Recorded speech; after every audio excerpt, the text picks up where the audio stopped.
Hi, kids. Here's an important message from your Uncle Bill.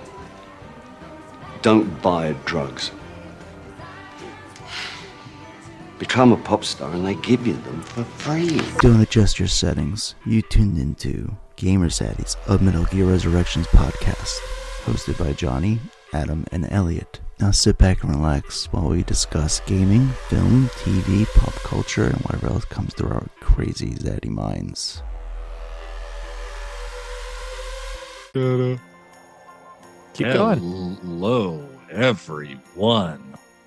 Welcome back for an nearing end of year holiday episode of Zaddies. We've got the Game Awards. We don't have the GOTYs. We don't have anything else but the Game Awards and what we've been playing. I am one of your hosts, Adam, and I am joined by Johnny. Hey, what's up? Just taking my remedies for the holiday. That's Chinese food and Asian booties. Everybody's favorite things in the fucking world. That's been that way since Vietnam. I am also joined by Eliot. Hi. I don't know how to follow that one up, so I'll just say hi. No booties, no nothing. Wow. Maidenless. Always. So, this week, I know that Eliot knows. Johnny doesn't know, which is even better than what I could normally do. How would he know? How would he know? Nobody knows. In this house this week, since about Monday morning, we have had to kickstart our heater with a lighter because the igniter has gone out. The igniter had a crack in it.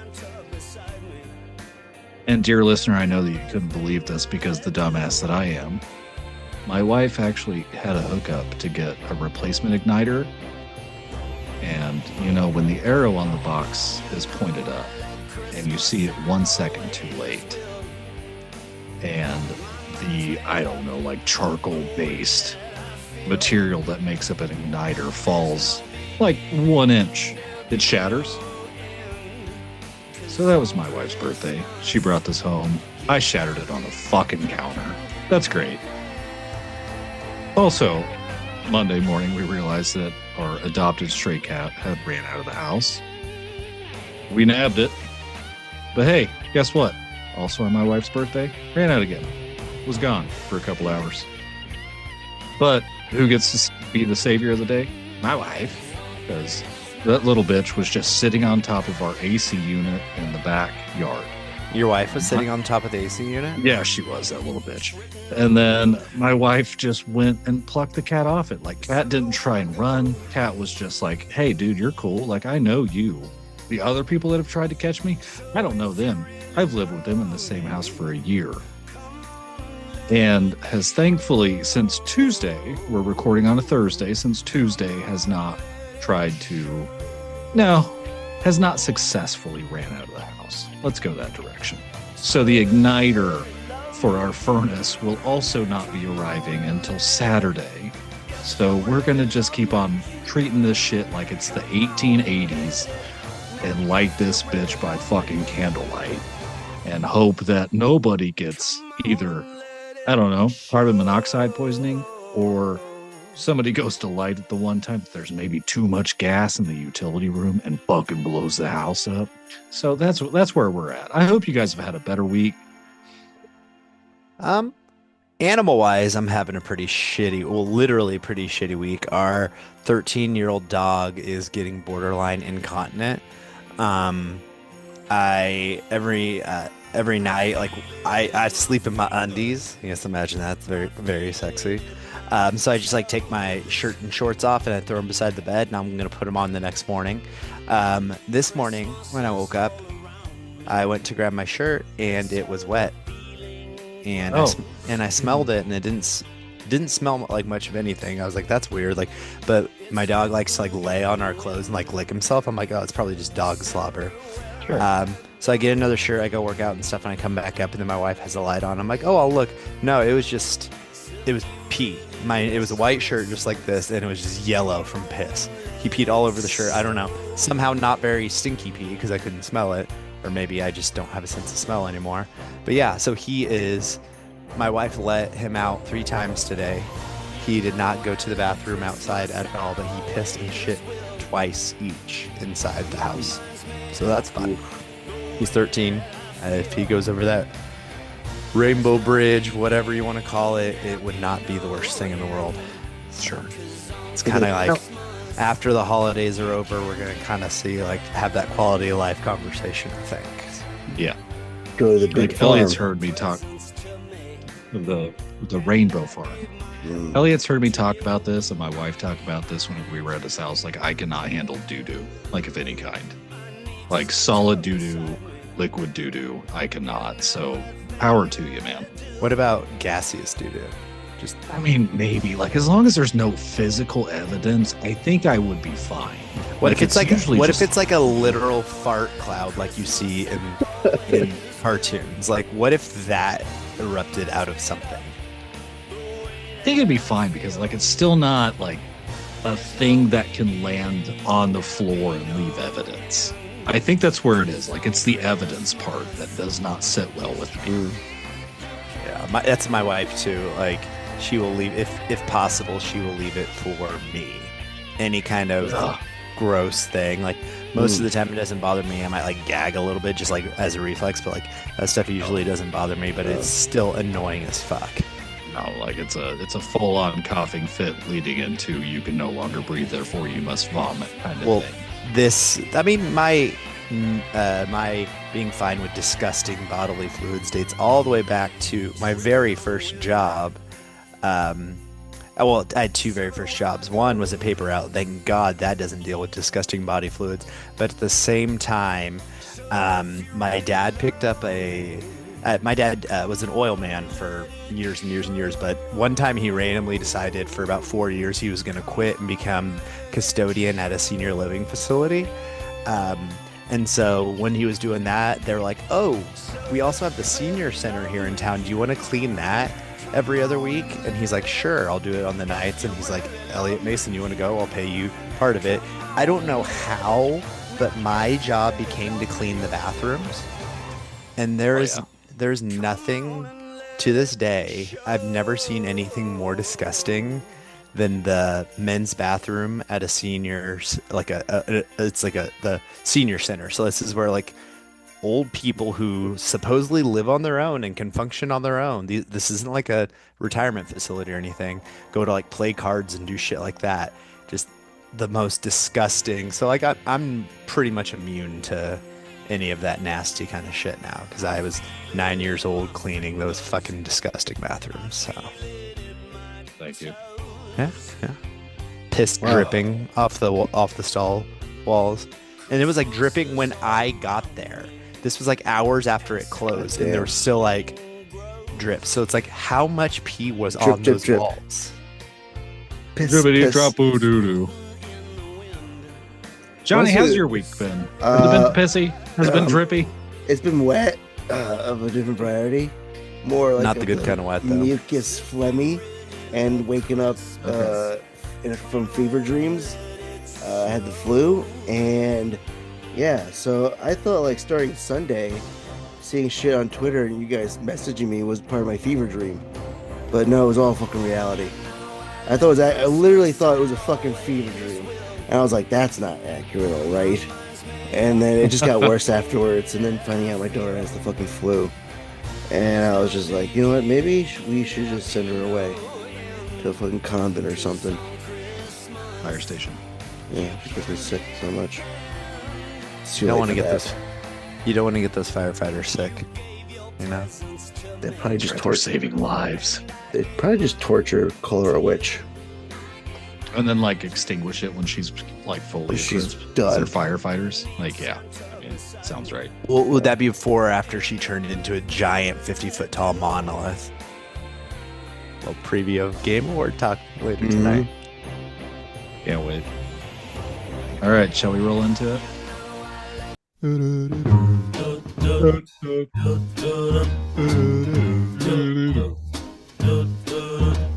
I'm dreaming of a white Christmas, just like the ones I used to know, where those treetops listen and children listen to hear sleigh bells in the snow. See, if I were you when I was picking the start, it would have been that I dreaming. I'm dreaming. Yeah, that'll fit good too. I fucking hate Kingdom Deliverance. Like Kingdom Come Deliverance too. I am going to save my time to talk about this game for Eliot. I was gonna say that's my one game I have. Shut the fuck up. But I hate it for a lot of reasons. So we'll talk about that later. I rolled credits on Ball X Pit, which seems strange for me, and this kind of semi-nothing of a game that I should be playing and spending my time with. The way that you like talk about this is like it's some like horrible like you're acting like you rolled credits on a hentai game. I did. You squeeze out because there's balls everywhere. Like I played it, it didn't click with me, but I get why people would like it. But like every time you talk about it, you're like, well, I guess I continued with Ball Pit. I guess that's something that happened. I could have downloaded this other game, but I just played. It's like you are allowed to play a game and like it, Adam. No, I there's a lot to like about this game.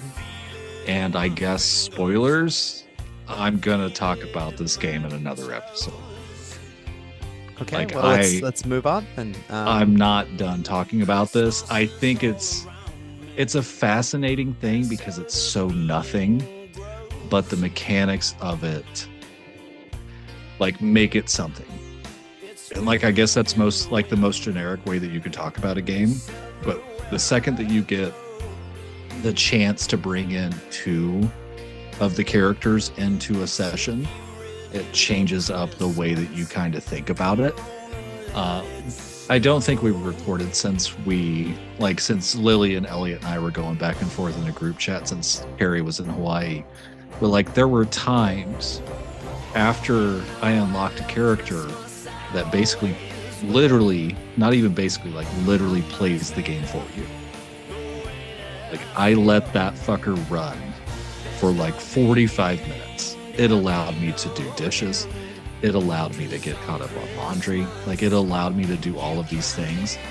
Meanwhile, in the back of my brain, I'm like, oh, numbers are going up, rather than just sitting there and like the front of my brain being like, oh, the numbers are going up. Like I'm actively sitting here watching numbers go up. But like I could just go and do shit.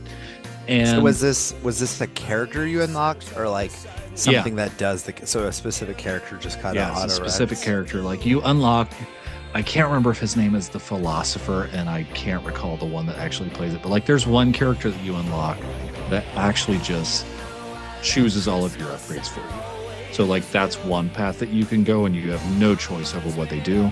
Meanwhile, probably the last character or the second to last character is one that just literally plays the game for you. Will aim the balls, will pick the fucking choices, and just do all of the things. And I think this character, for me, maybe died like one time. Like it just fucking did things. And it was making weird combinations at the same time, like things that I had never actually chose.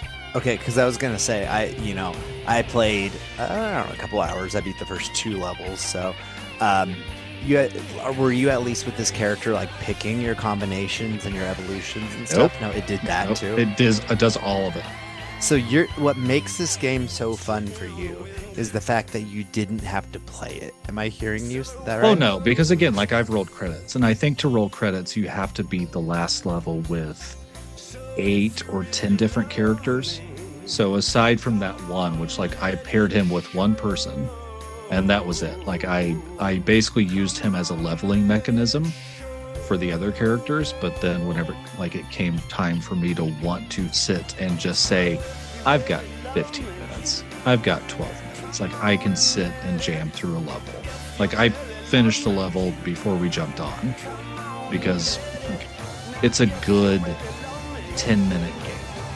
I think the thing that surprises me for Ball X Pit is that it's not a mobile game at this point. Like this is such a fucking thing that you can literally just play with like one thumb almost. Like if I could just like kind of go back and forth and see all the things pop off, like that'd be fine with me.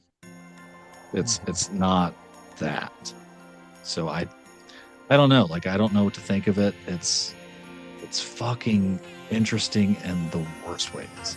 Yeah, I do wonder like when it does inevitably come to mobile, if that's like when, if it's almost like the reverse Balatro, because like like you didn't play Balatro till it came to mobile, right? Right. And like I don't know, it just wasn't clicking with me, but I do feel like if I could play it on mobile, that might give me a little bit more, I don't know, motivation to go back to it. Like I didn't not enjoy my time with it. I do think like the one thing, and it's like a big part of the reason that I didn't like Vampire Survivor, and it's such a little thing, is the fact that you have to physically go over the gems to upgrade. Like that like doesn't see, like I think that's like the thing of it though. Like that's the game part, is like the picking up of the things while you're in a level. Because if you didn't have that, like you'd almost have nothing. Like that's how you level, right? For anybody that hasn't played Ball X Pit, like you level by picking up the gems that drop by enemies. Yeah. And if you didn't have that, you'd have like a game like you have Brick Breaker in the worst fashion, because I think the Brick Breaker part of it is garbage. Like I'm not fast enough, and I'm playing on the highest speed, so this is my thing. Like I'm not fast enough on the highest speed to get back and forth to actually bounce all the bricks back and forth. If I played slower, probably could, but instead it's like, no, play fast mode, get gems, get leveled up, get more balls faster. Because the achievements that I have left, and you guys know that I'm an achievement or a trophy chaser, like the ones that I have left, aside from finishing each level with each character that I have left, which is like 6, like I've played a lot of Ball X Pit, is like create special balls or power-ups.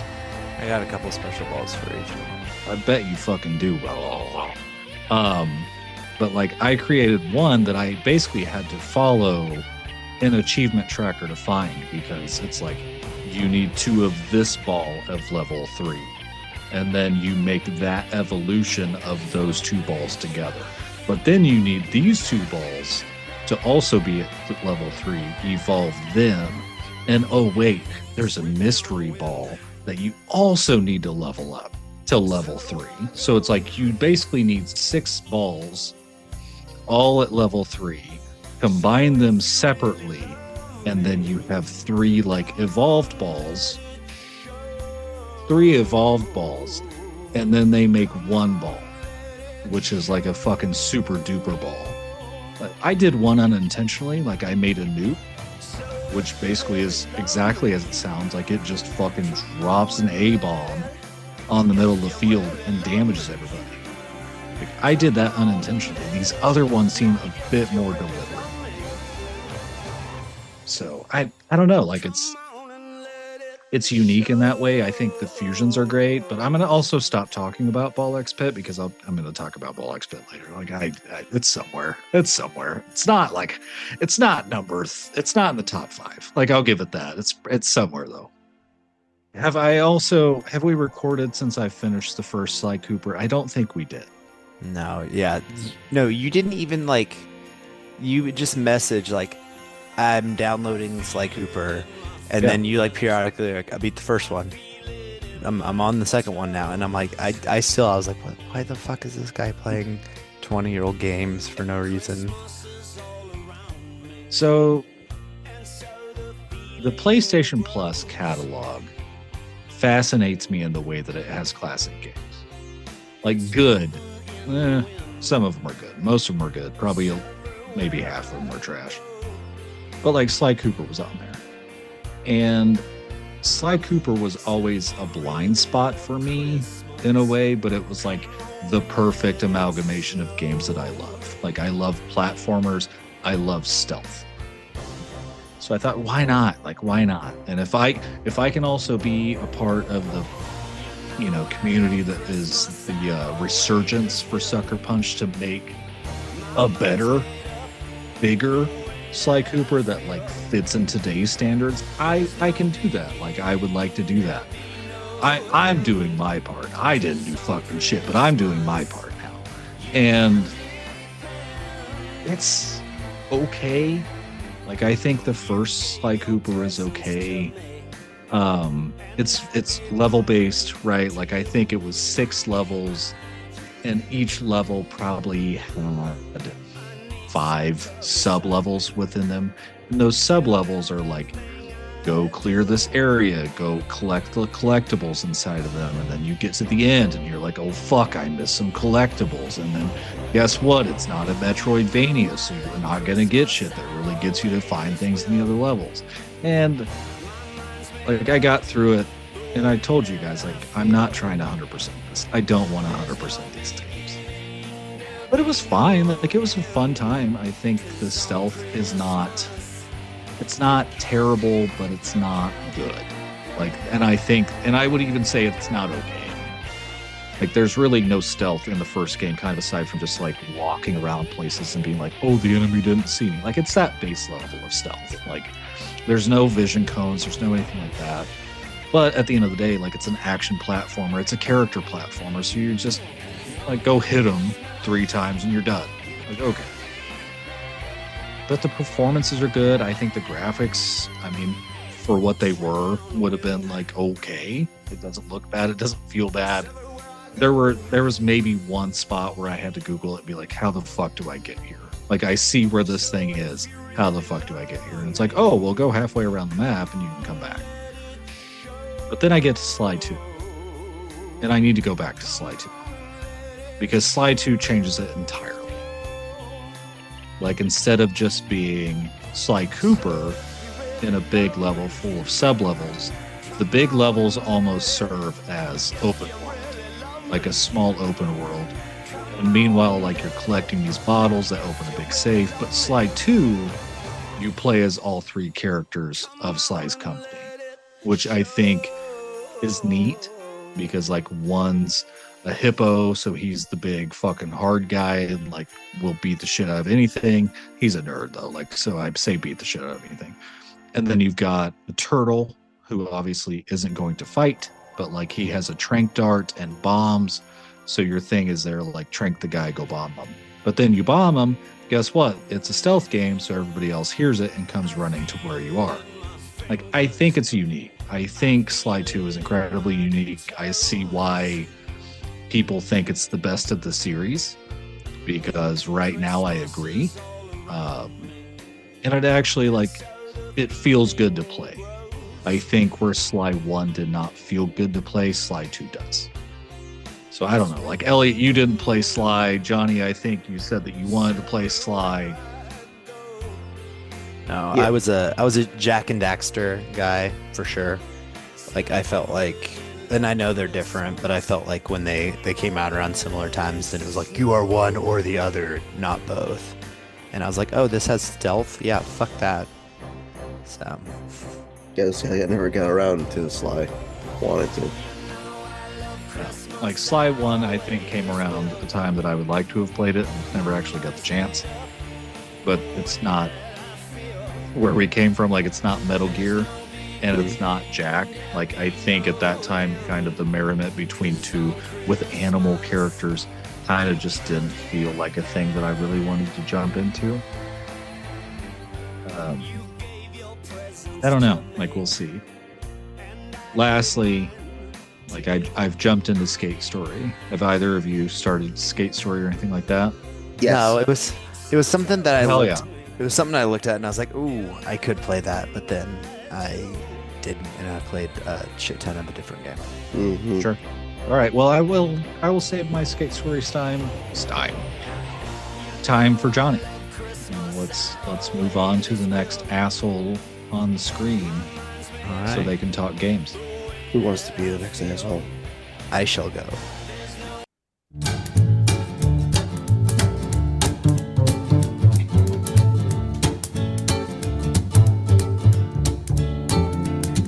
God rest you, merry gentlemen, let nothing you dismay. Remember Christ our Savior was born upon this day to save us all from Satan's power when we were gone astray. Oh, tidings of comfort and joy, comfort and joy. Oh, tidings. Have you not heard that, Adam? No. Bare Naked Ladies? You haven't heard any of their Christmas songs? Oh, Dude, they have a fucking fantastic Christmas album. Sorry, it's not 21 Pilots. But it is also, you should let Bare Naked Ladies walk so 21 Pilots could fall on their face. is that what that is? No, Is that what that was? I was going to say, Where's the Bare Naked Ladies lore? I think from our podcast rap, I think our top fans listen to 21 Pilots. I don't know why the correlation is. Yeah, who could do that? I don't know. Who could have so much power? I don't know. But anyway, yeah, I love Bare Naked for the Holidays is my favorite Christmas holiday album. So fucking good. I don't see it. I don't believe it. It's good. It's great. You should listen to it. I mean, you've still got clothes on, so I don't fucking trust a thing that comes out of your mouth right now. I'm not a lady, so the ladies have to be bare naked for the holidays. It's the rules. It's the rules.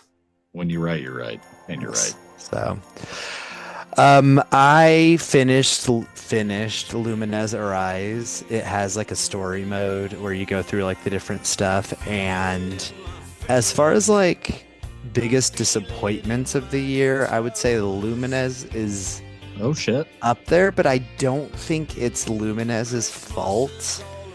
I think I was like, oh shit, Tetris Effect people are going to do Lumines. They're going to do the Tetris Effect treatment for Lumines Arise. Yeah. The original Lumines was already Tetris Effect. Yeah. I remember that. I forget this, that it's like, it's not like I was expecting something next level. Like I took a gummy and I'm like, I'm ready to be completely immersed. I'm like, this is more Lumines. And I had mentioned it some on the show before. I don't like the new mechanic that they did is like this burst mechanic where as soon as you get a certain amount of matches, it basically you have like X amount of time to like make as many combos of one of your two Lumines colors as you can, and that's like a big thing. I didn't like that. Like I felt like I really enjoyed playing it, but there were definitely levels. Like I didn't engage with the burst mechanic unless I absolutely had to, and there was levels where it was going fast enough where you had to use that burst mechanic just to like breathe, because it like clears a lot of the shit off of the screen. Yeah. So I think it like made me realize like I have Lumines remastered on my Steam Deck too, and it's like I really just want to go back and play more of that. Like this isn't a bad game. It's great for it is Lumines.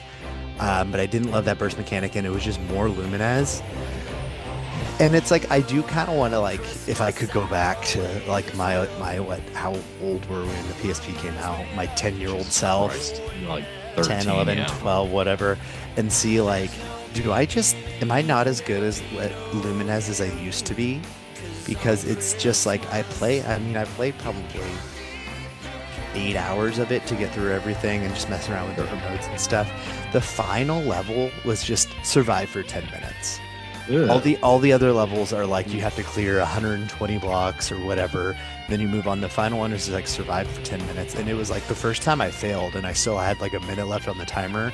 When I cleared it the second time, it was like I had like a tiny bit of space at the top, because just like Tetris, if you get to the top, you lose, with like 10 seconds left. And I was just trying to throw the blocks left and right so that they didn't hit the thing, and that finished.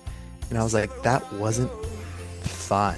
Like I felt like I remember Lumines, and maybe it was just a different way I played it. Maybe I purposely seeked out like the easier level so I could go for longer, but it was just like I never got into like a Zen mode with this Lumines. It was more like okay, when is it? Because it like, it speeds up and slows down and stuff like that. And it's like, yes, you want it slow, but sometimes it would go so excruciatingly slow, the blocks would not clear because there's like a tracker that goes across the screen that clears. So it's like, it was like a Goldilocks thing. I was only really vibing when it wasn't too slow, wasn't too fast. It had to be just right.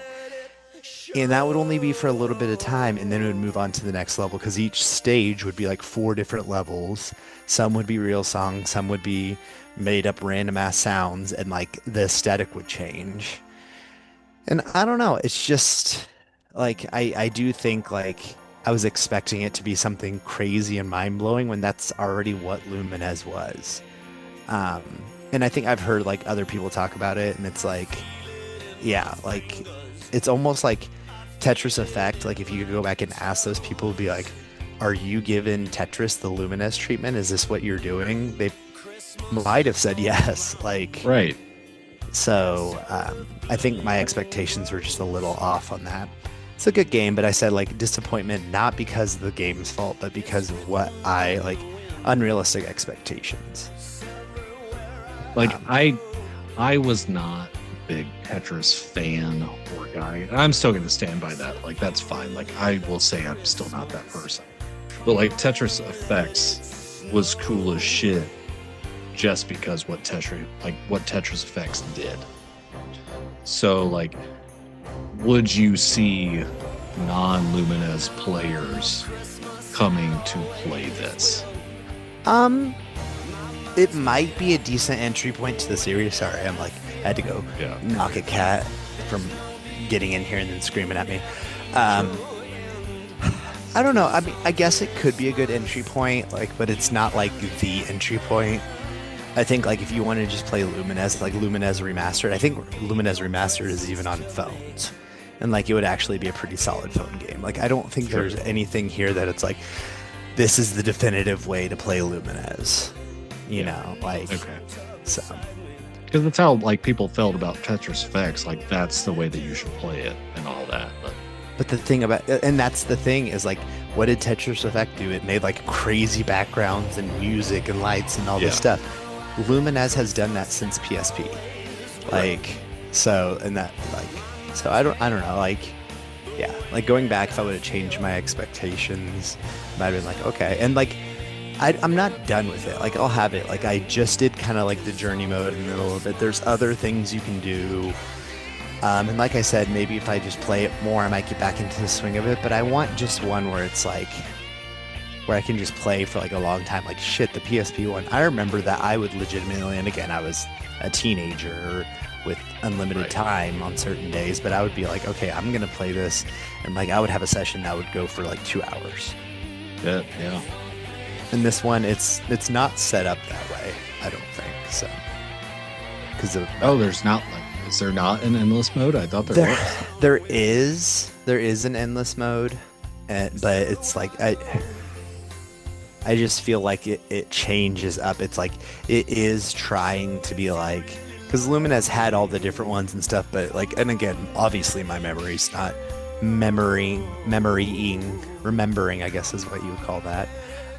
The original Lumines as it was, because I remember it being much slower on the shifts and the transitions, and maybe it is because it is giving it that Tetris Effect treatment. So I don't know.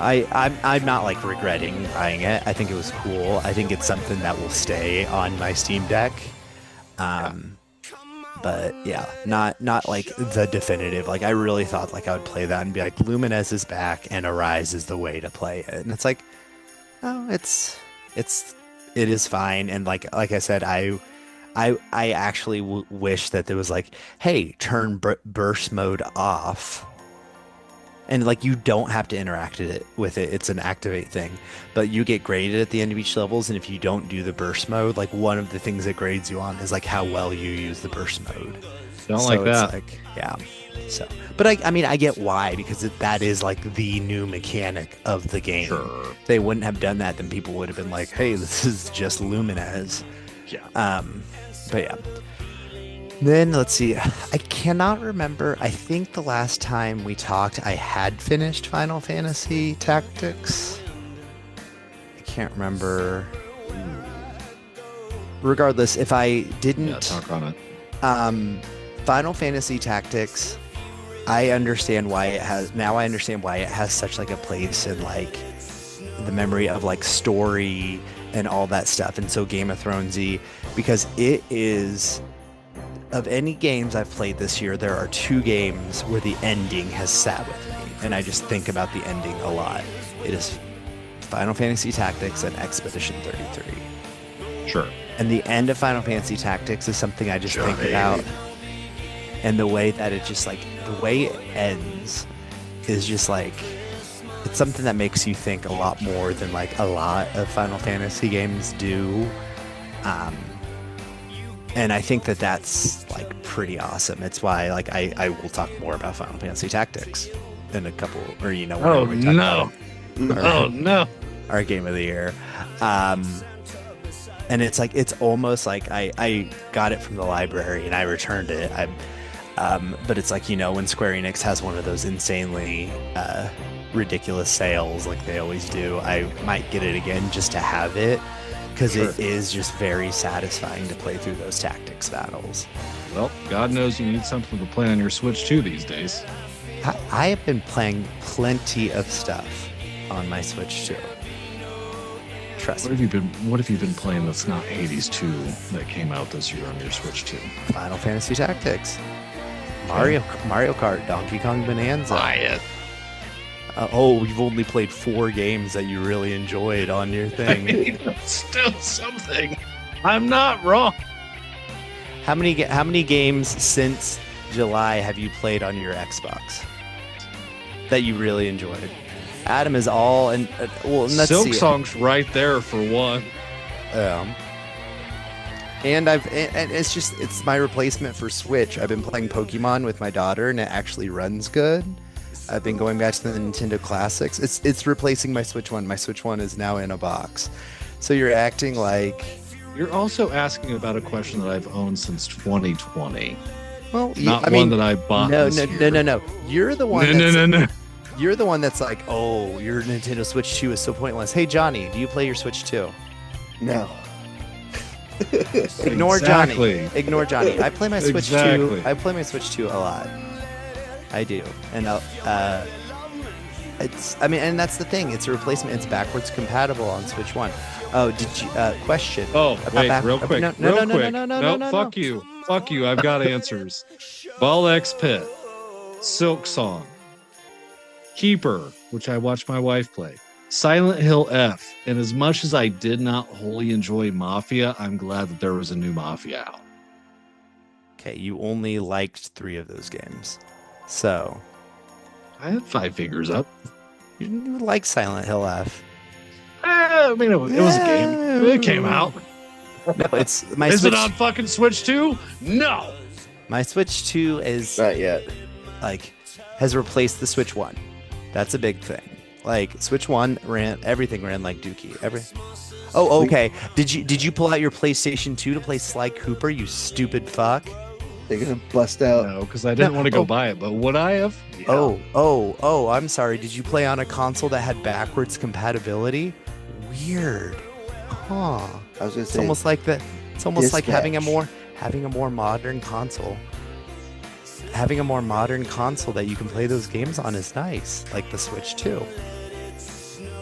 Have you played the biggest game that came out on it yet? Metroid Prime 4? No, I'll get it like probably in like 2 weeks. Exactly. That's not the biggest game that came out on it. That came out lately. Have you played the game that people didn't really like that came out on it? I am very Let's go happy. play the Metroid Prime remaster. You'll be fine. I'm very happy with my Switch 2 purchase, and I don't know why you won't just let me be happy with my Switch 2 purchase. It is like Adam is convinced that I need to have buyer's remorse. Can I tell you that I have been inching closer and closer to buying Metroid Prime 4 on the Switch 2? Not the Switch 2, like on the Switch. Like, I bet that'll run great. If only there was a way that you could run it at if only I spent $400. 120 frames a second. All right? Is it only docked? Is it only docked if it's 120, or is it No, Yeah. you can do handheld 120. But dock does that too. Yeah. So it's docked is 1080 120 or 4K 60. Handheld is 720 120 or 1080 60. But yeah, I don't know. Still not convinced. I'll play that when I get it from the library. But I don't know. It's been like some people some podcasts I listen to say it's like the next coming of Jesus. Looking at you, Dan Reichert. Some have like triple click did not like it like at all. So I don't know. That's definitely a library game. I think, like I will say here, the second that a Odyssey sequel or the next Legend of Zelda in the same format as Tears or Breath is announced, I will buy that game when they come out, or buy that system when they come out. There's nothing yet that entices me. Metroid Prime 4 sounds great, but You know what kind of games I really like that is great to have on a handheld system like a Switch that you do not like? Turn-based RPGs. yeah, see, that's the difference between you and me, baby. I don't want to play handheld. I want to play it dock. So when you were trying to force me to have buyer's remorse, remember, we are different. Good. I was gonna Why? say, what about Dispatch when it's finally on Switch? Oh, with shit. with the upgraded Switch 2, we can all replay it. All right, Elliot, talk about your fuck-ass game. Sorry, I don't mean to cut you off, Johnny. Yeah. Which is funny that Dispatch is announced for Switch 2, but not for Xbox. No, what I've been spending a shit ton of my time playing is I got Kingdom Come Deliverance 2 on Black Friday sale for like $30. I played like 2 or 3 hours of it back in like June, something like that. But Kind of Black Friday sale starts in June. But I had borrowed it from the library. Jeez, Adam is on one. I don't know what Johnny, Adam is being mean to me. Will you tell him to stop? Behave, children, behave. Sorry. I had to return it to the library, so I was like, oh, I really enjoyed what I played of it, but I was like, I knew that I was gonna have to like invest some time in it to see whether I really liked it. So I was like, oh, I don't know, we'll see. And then to Adam's dismay, I just can't get in. I could not get into Ghost of Yotei. Like, I'll probably go back to it at some point and play it and really enjoy it. But oh, there's the old lady. Hi, old lady. Tell her I said that. Sorry, this is great audio. Hello, old lady. Describe it. Describe what's happening. Hello, old lady. Adam is Adam has transferred the headphones to his wife, whose birthday was very recently, and she is now ancient. So, she's. Can she hear me? Why is she not responding? Oh, it's I don't know if she's mad or. Right, Mic's open. You, Elliot. You. And I can't even see her. You face. don't deserve words, Elliot. Whoa. I don't deserve words. No words Man. for you. Man, Johnny, I love your hat and I love you, Elliot. Suck a dick. Thank you. Husband and wife are really just ganging up on me. Anyway, back to Kingdom Come Deliverance. Absolutely not. It's Kingdom gangbang Elliot night. It is, and not in a fun way. Kingdom Come Deliverance 2. So I played the beginning of it. I really enjoyed it, but I was like, fuck, I need to give this more time. And December was gonna maybe be Ghost of Yotei, but then I saw the Black Friday deal, bought it. And so I restarted it, and I really, really like the way it opens, because it's like epic in a grounded way, and I think that's why I love this game.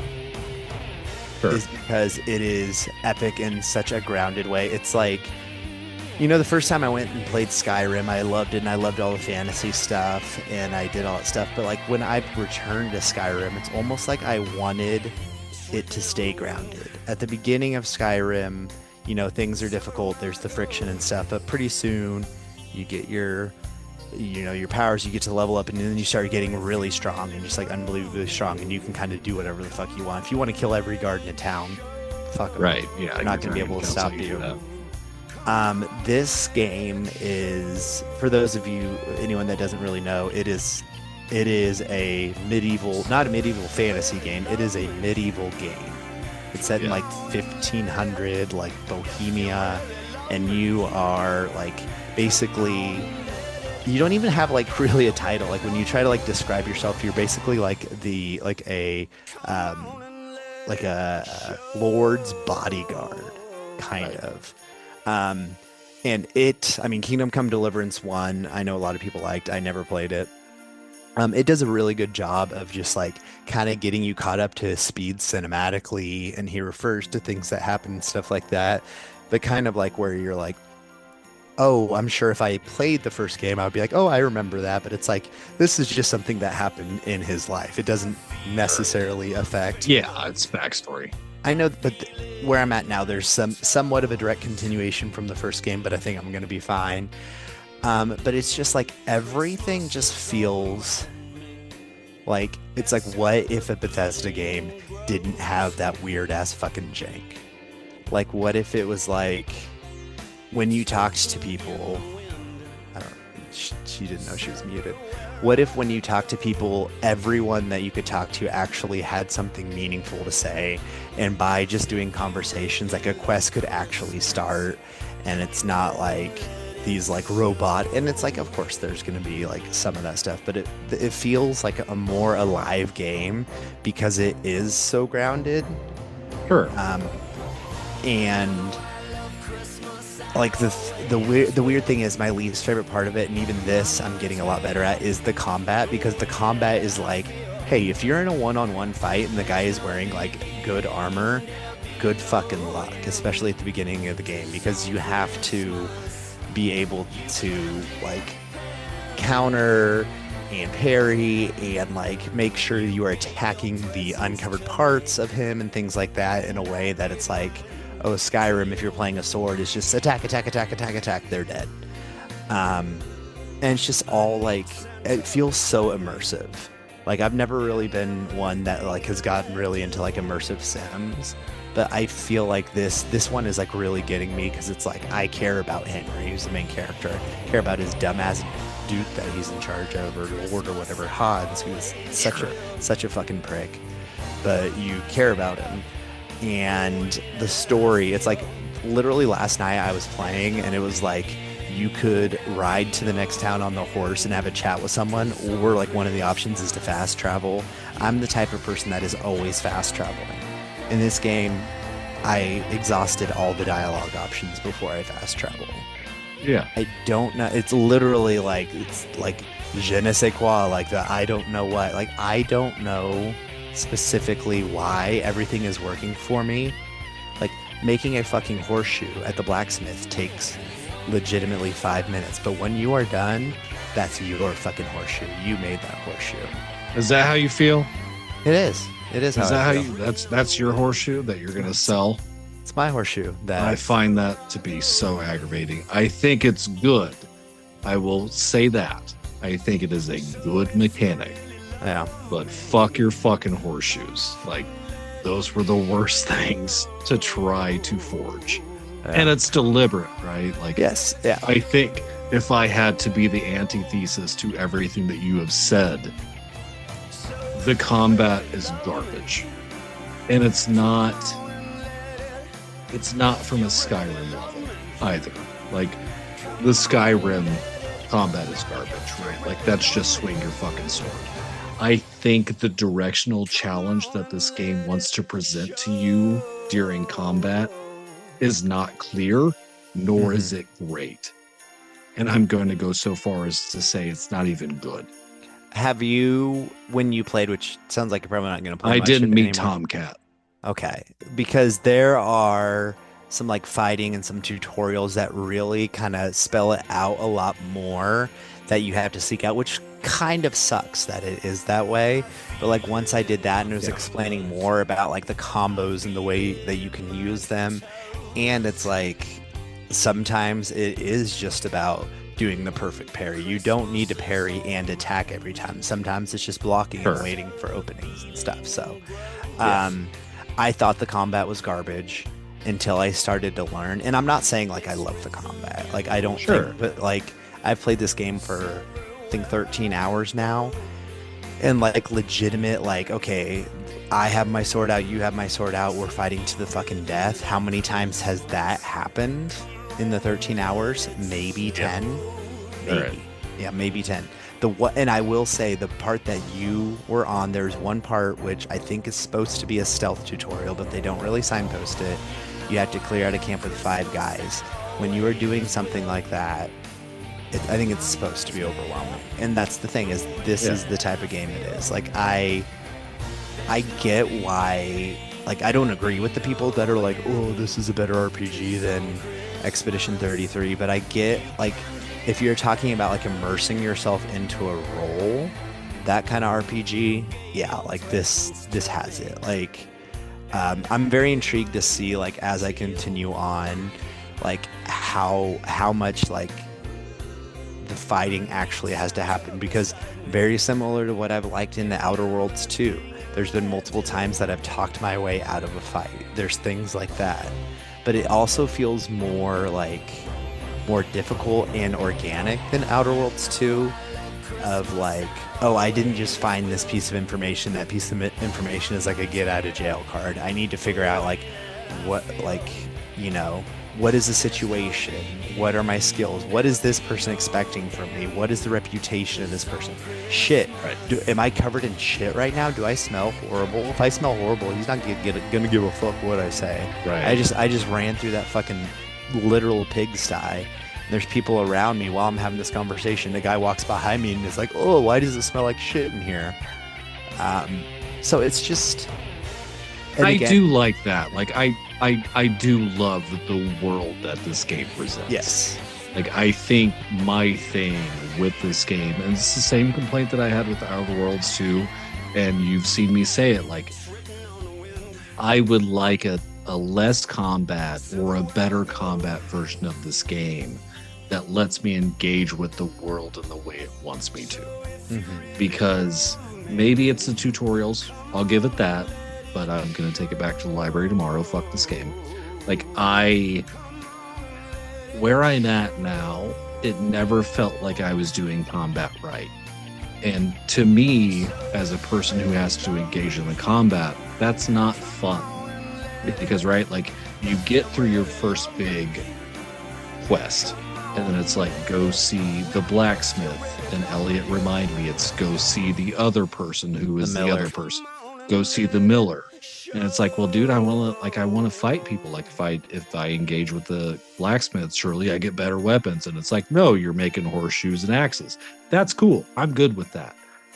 But then the next person I stumble into is like, hey, go find my drunk dad, who I fucking hate because he's a piece of shit and he leaves my mom all the time. But then that fucker is like, hey, carry me. Do you want to drink? Do you want to get drunk? And it's like, all right, now I'm drunkenly carrying an asshole that then says, hey, go fight these fucking dudes at this camp.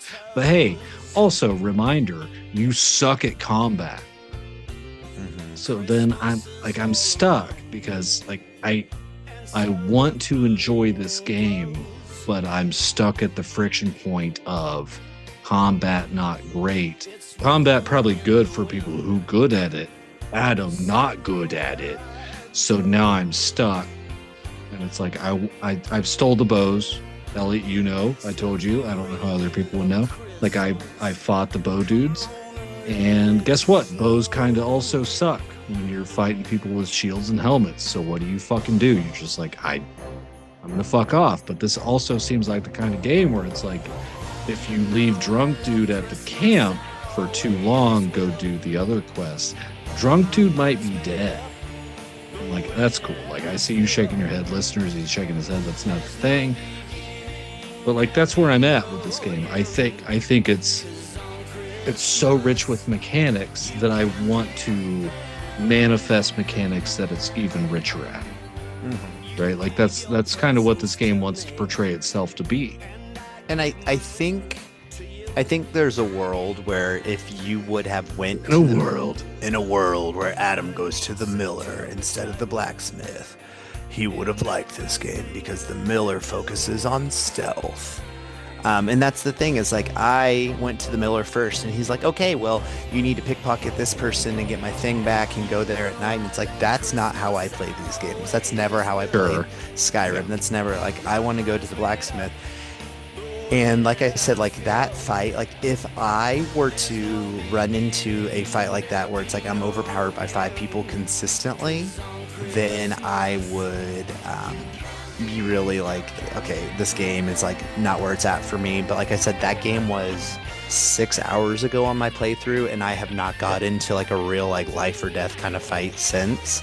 Instead, it is like it feels so real in that like I think the intention of that fight, well, one, I think you're supposed to self it, and I don't think either of us were gonna do that.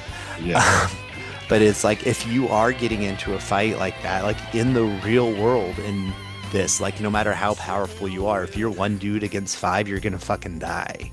And that's what this game is trying to say. Like if you try to push, like shit, I had my horse, and he ran out of stamina. I'm like, oh, I want to go a little bit further, so I hit the boost button again. The horse said, go fuck yourself, and just knocked me off the horse. Sure. Like it's like I'm fine with that. Yeah, it's like I think it's like unapologetically going for what it is, and it's like it's almost like Hollow Knight Silksong in a way. Like Hollow Knight Silksong is gonna be hard as fuck.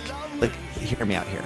Hollow Knight Silksong is gonna be hard as fuck, and it's like you're gonna have to beat your head against these bosses. You're gonna have to do the run backs. You're gonna have to engage with that. And if you don't like that, then go play another game. Like don't play that game. That's not what like Silksong is doing that. Yeah. Kingdom Come Deliverance. I'm gonna let you have it. Yeah. Is like you gotta play it in a realistic way where you're not just gonna build up and be this overpowered. Like even when you level up, I'm like, okay, am I gonna level up and I'm gonna get like all these strength points and be? It's like no, you get these like skill points and these perks and stuff like that to where you are getting stronger. You're getting these bonuses and stats, but it's not like all of a sudden I am like I've leveled up 15 times, now I'm gonna go kill God. Sure. I'm a powerhouse. Yeah. Like I think the other issue that I have with this is I was not, and it's a me thing, right? Like maybe I didn't read a tutorial thing. Like I was very unclear on how to even level up, I think, in the beginning. And the things that you get in the beginning aren't necessarily great. And maybe that was my build because I went with the stealth build, but it's like I still don't know necessarily what I'm going to be able to do. Yeah. It's like I think like for me, the way that I could enjoy this game is probably the same way that you did. I should have just bought this fucking game. Mm-hmm. Like when I play a game like this and see a time limit, that is, I have to take this back. Not only am I playing with the friction of reality, of timeline, I'm then playing with the friction of the game, which is give me what I want you to do faster. Mm-hmm. And that's not this. So like if this continues to be on sale throughout the end of the year, I might pick it up because I know there's aspects of this that I could enjoy. And like you said, if it's go see the Miller, go do the thing there, come back to the camp where I'm stuck at, listeners, air quotes, where I'm stuck at, where I have to clear like 3 more dudes. And if I could stealth kill, I don't know, the 3 of them or 2 of them, and I could be satisfied, like that's where I'm at with this game. Yeah. Like I understand my complaints with this game are atom-based, but still time-based. And I think that the time-based, the reality time-based things are atom. Because like I do like the parts of this game where I have fast traveled, right? Like I've fast traveled from one place to another, and it's like, hey, there's a camp here. There's 2 guys drinking and fighting. Do you want to stop or do you want to keep going? It's like, I won't stop. Like I want to figure it out. Yeah. So then I reloaded because of course like shit's fucked. And then next time it's like, hey, there's a pair of dancers here. Do you want to stop? It's like, absolutely. Like, let me talk to these dancers. Good conversation. And then I get into town and they're like, hey, what the fuck are you doing out at night? without a torch. And Brain says, hey, pull out a torch. And the guard's like, yeah, fuck yeah, you did. You pulled out that torch, you little bitch. Good job. I'm like, all right, yeah, no, I'm about this life. Like, I can just fucking listen to what a game wants me to do and play it. I think really, this just isn't a short-term game. Yeah, absolutely. But the problem is, like, it doesn't feel like a long-term game for me either. Like, this does not seem like the kind of game that I want to sink 60 hours into. Mm-hmm. Like, if you've got Clear Obscura on one side, you've got Death Stranding on the other. And I don't know if there's a place for this in the middle, because I've got one game that I really love, the other game that I really love that I should fucking hate because it stands against everything that I love against playing fucking video games. I don't know where this sits, and I don't know if it could find a spot. Yeah. I think there is a lot of times where it's like, or there would have been a lot of opportunities for me to just been like, no, like, I'm gonna bounce off of this. I don't know what it was. I think honestly it was because it was so, like, so many people were like, no, this game is so, like, there's so many things about this game that are so great. And it's not just like the fucking incels on Twitter and stuff like that that are like, go fuck this game, or like, this game's amazing, like, it got robbed, and or even the fucking developers that just a guy that literally are like, oh, we got robbed at the Game Awards. But it was like, so I know there's something here, and so I've done a lot of stuff in this game that I never would have done. Like, for example, like, oh, here's a tutorial. I am going to slow down and read every single word of this tutorial. Yeah. Like, usually I'd like, oh, I think I get it, click through. But like, I slowed down and I read every word, and that's where I learned how to level up. And I learned that, like, leveling up is not necessarily like a linear. It's like, the more it's very Skyrim, the more you use your speech skill, that levels up, but then that can specifically level up and you can get a perk in that one. So it's like, oh, there's 6 perks available. It's like, why can't I use these 6 perks in these other different things? It's like, no, you've used speech enough to where you have a perk in speech specifically that you have to use in speech, or you have it in horsemanship because you've been riding on your horse, and it's like, and then those will combine for like an overall level where you can get more broad stuff. So like, this game is definitely not perfect. This game is definitely like niche, but yeah, I'm clicking with it, which is like really surprising me.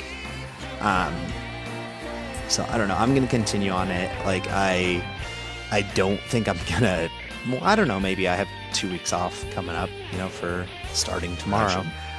So if I hit this hard, maybe I could beat it by the next time when we talk Game of the Year.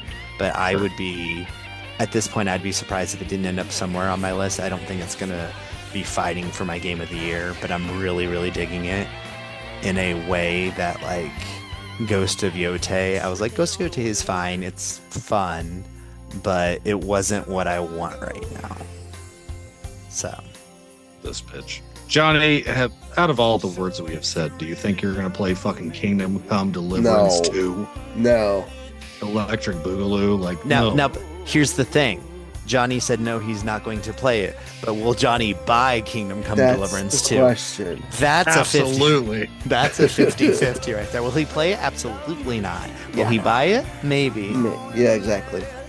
You never know. A rainy day might come. Exactly. Yeah. So, all right, I'm done talking about that. Johnny, what do you got? Johnny. What? Come on! Alright, wrap it up.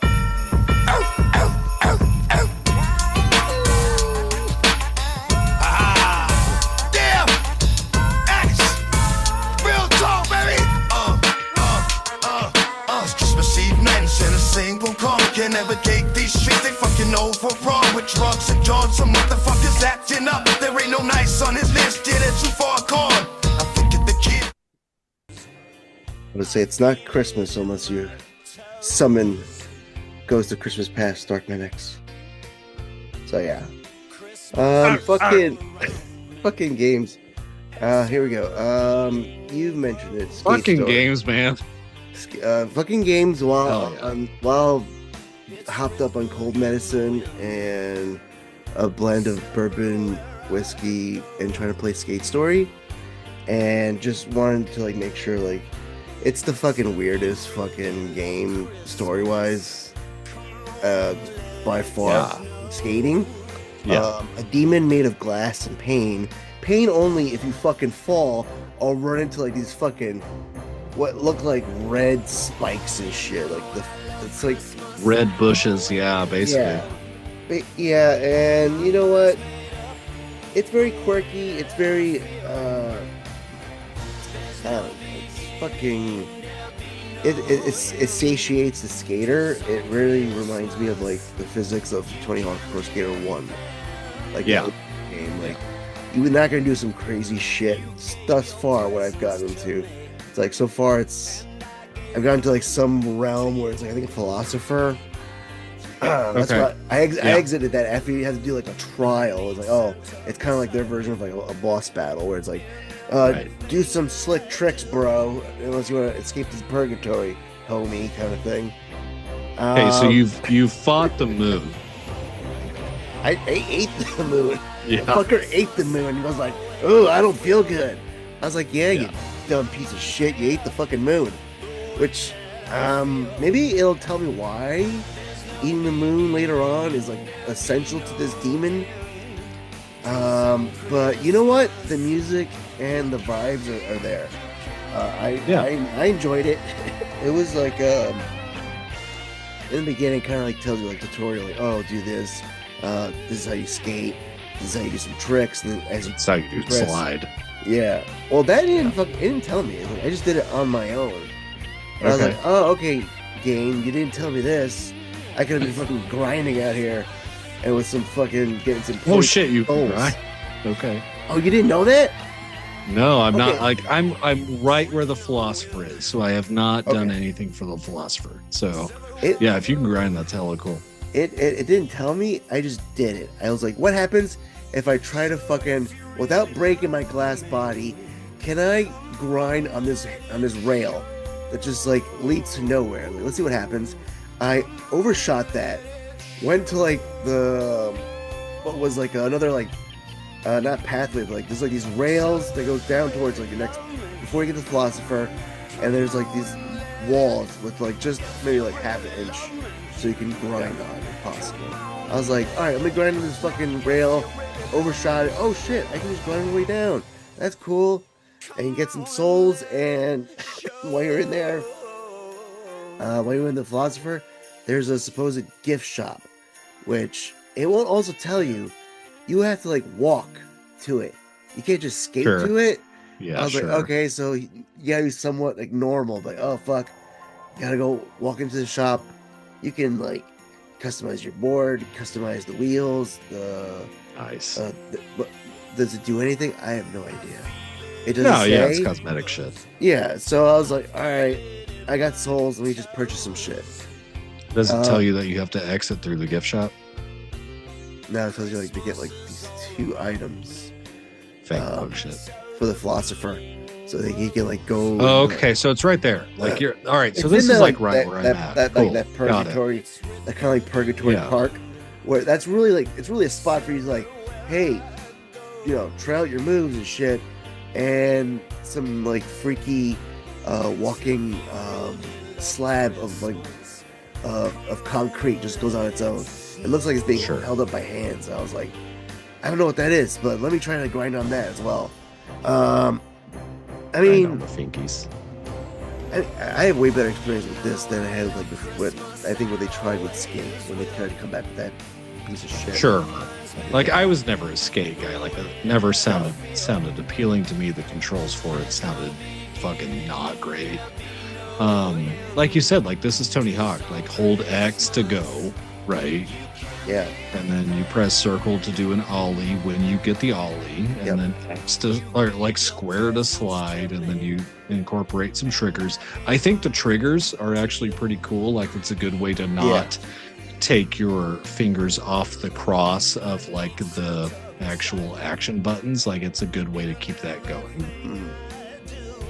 And I mean, Like how do you How do you think? Like, not how do you think, Johnny? How do you think? How do you feel about the story so far? Like, it's all just one line kind of stuff. Like, it's just dialogue. You press X, there's no voice acting. Like, you're just reading through it. Like, it seems like kind of nonsense. Like, how do you think? Like, how do you feel? Yeah, it goes like it's kind of like the beginning is like it felt like it was trying to tell me the story of a legend. Yeah. But then you're like born into it in a way. Well, also like, oh, your character appears, and it's like, and then you're like, I'm gonna go eat the moon to defy these You signed gods. a contract. Yeah, apparently. And I think you went back on it. I mean, story wise, it's like it tries to tell me something, and then it's like, all right, be a part of it, but it makes no fucking sense. I love the part where it's like skateboarding is a sin. Yeah. And sin number 59,764 or some shit. It feels like the uncooked story of like a fever death dream of Stanley Kubrick film was trying to be made here. And it's just it makes no sense whatsoever. You got like these like fucking inanimate objects becoming life, and then trying to like destroy you. Not really destroy you, but like, if you can't pass the trials, you're here with me forever. And then without saying "mwahaha," it's just like you get that sense of it, the sense of like dread, like, oh no, I must pass, I must be good at my slick tricks, so I can like get past this part. I mean, it's got me hooked. I'm gonna continue it and finish it out. I think like play like 1.5 hours of it because I wanted to fuck around that Purgatory Park, and it's already like 10% done. So I think it's not much left after that. So it doesn't feel like there probably will be a progression of like you'll have to do like probably certain tricks and shit like that. Like the first 3 trials is like, yeah, if you can like, you know, do what you're supposed to, like if you're used to like playing Tony Hawk Pro Skater 1, you master that shit. This is not gonna feel anything else. Like you'll breeze right through this. But hopefully it's like the quirky story keeps going, and if it keeps getting weirder, then it'll be more interesting with it as well. So I think for like Tony Hawk players, like instead of pressing like up down square or like up down B to do a trick, like it's hold L1 or the left bumper, like hold that front left button on your trigger and then press circle. And then the next one is like hold the right trigger and then press circle. Like there's no elaborate fucking thing, at least where we are, right? Like I'm curious about this. Like I think it's like a 6 to 8 hour thing if you don't go and fucking like count like or try to find anything else. Like I'm curious. Like I think it's graphically cool. Again, like you said, like you play a glass demon. Oh yeah, like, that's graphically cool, and the music's fine. I don't know. Like I would like to see what this is. And the fact that like you're made of glass. Okay, so you fuck up a couple of tricks, you fail. There's a satisfying moment where like you just break apart into a million pieces where you're not pissed at like at fucking up or like not getting it done. You're like, let me go back and continue. Like that was actually pretty cool. Yeah. But yeah, like you said, there's this terrifying thing, Johnny, when you fall though. Like I would hate to play this in VR. Oh, because when you die or you fail, your character just keeps rolling. And like they keep rolling in this fully polygonal world. And it's like everywhere. Like you do a full 360 world almost. It is disgusting. I'm going to tell you real quick. Human Resources asked if I wanted to drink because tomorrow's the Christmas party and I'm out next week. So I drank like 3 beers. And then I played Skate Story. I was like, this is gonna be just like a little thing. Like there's nothing wrong here. And then I died once, and this motherfucker starts rolling, and I'm like, no. Thankfully, you can just hit X, X to go. But like, Eliot, the velocity of this roll is insane. Like it is a roll, so the camera on screen is just doing a perfect roll of like everything. It's like your character had fallen off his skateboard, right? Like, and you're just taking this in. and I am seeing this thing on screen, and all I could think of, what if I was wearing a VR headset? I would throw up so fast because it is disgusting. Like take a first person view of what a ragdoll character would get, and that's what this feels like. I mean, if you could get the speed up there, it'll fuck with your eyes up pretty good. This was VR. That'll be a nice upgrade for those who want to. I don't think I can. Sure. I would not recommend. So it like goes for this role. It goes to first person. It's not a first person game, is it?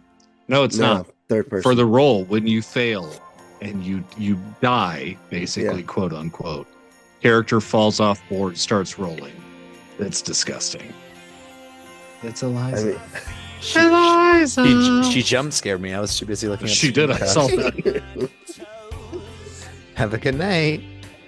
Love you. And if you're a PlayStation Plus subscriber, it's part of the catalog. Yeah. So download it and play it. Like it's way more.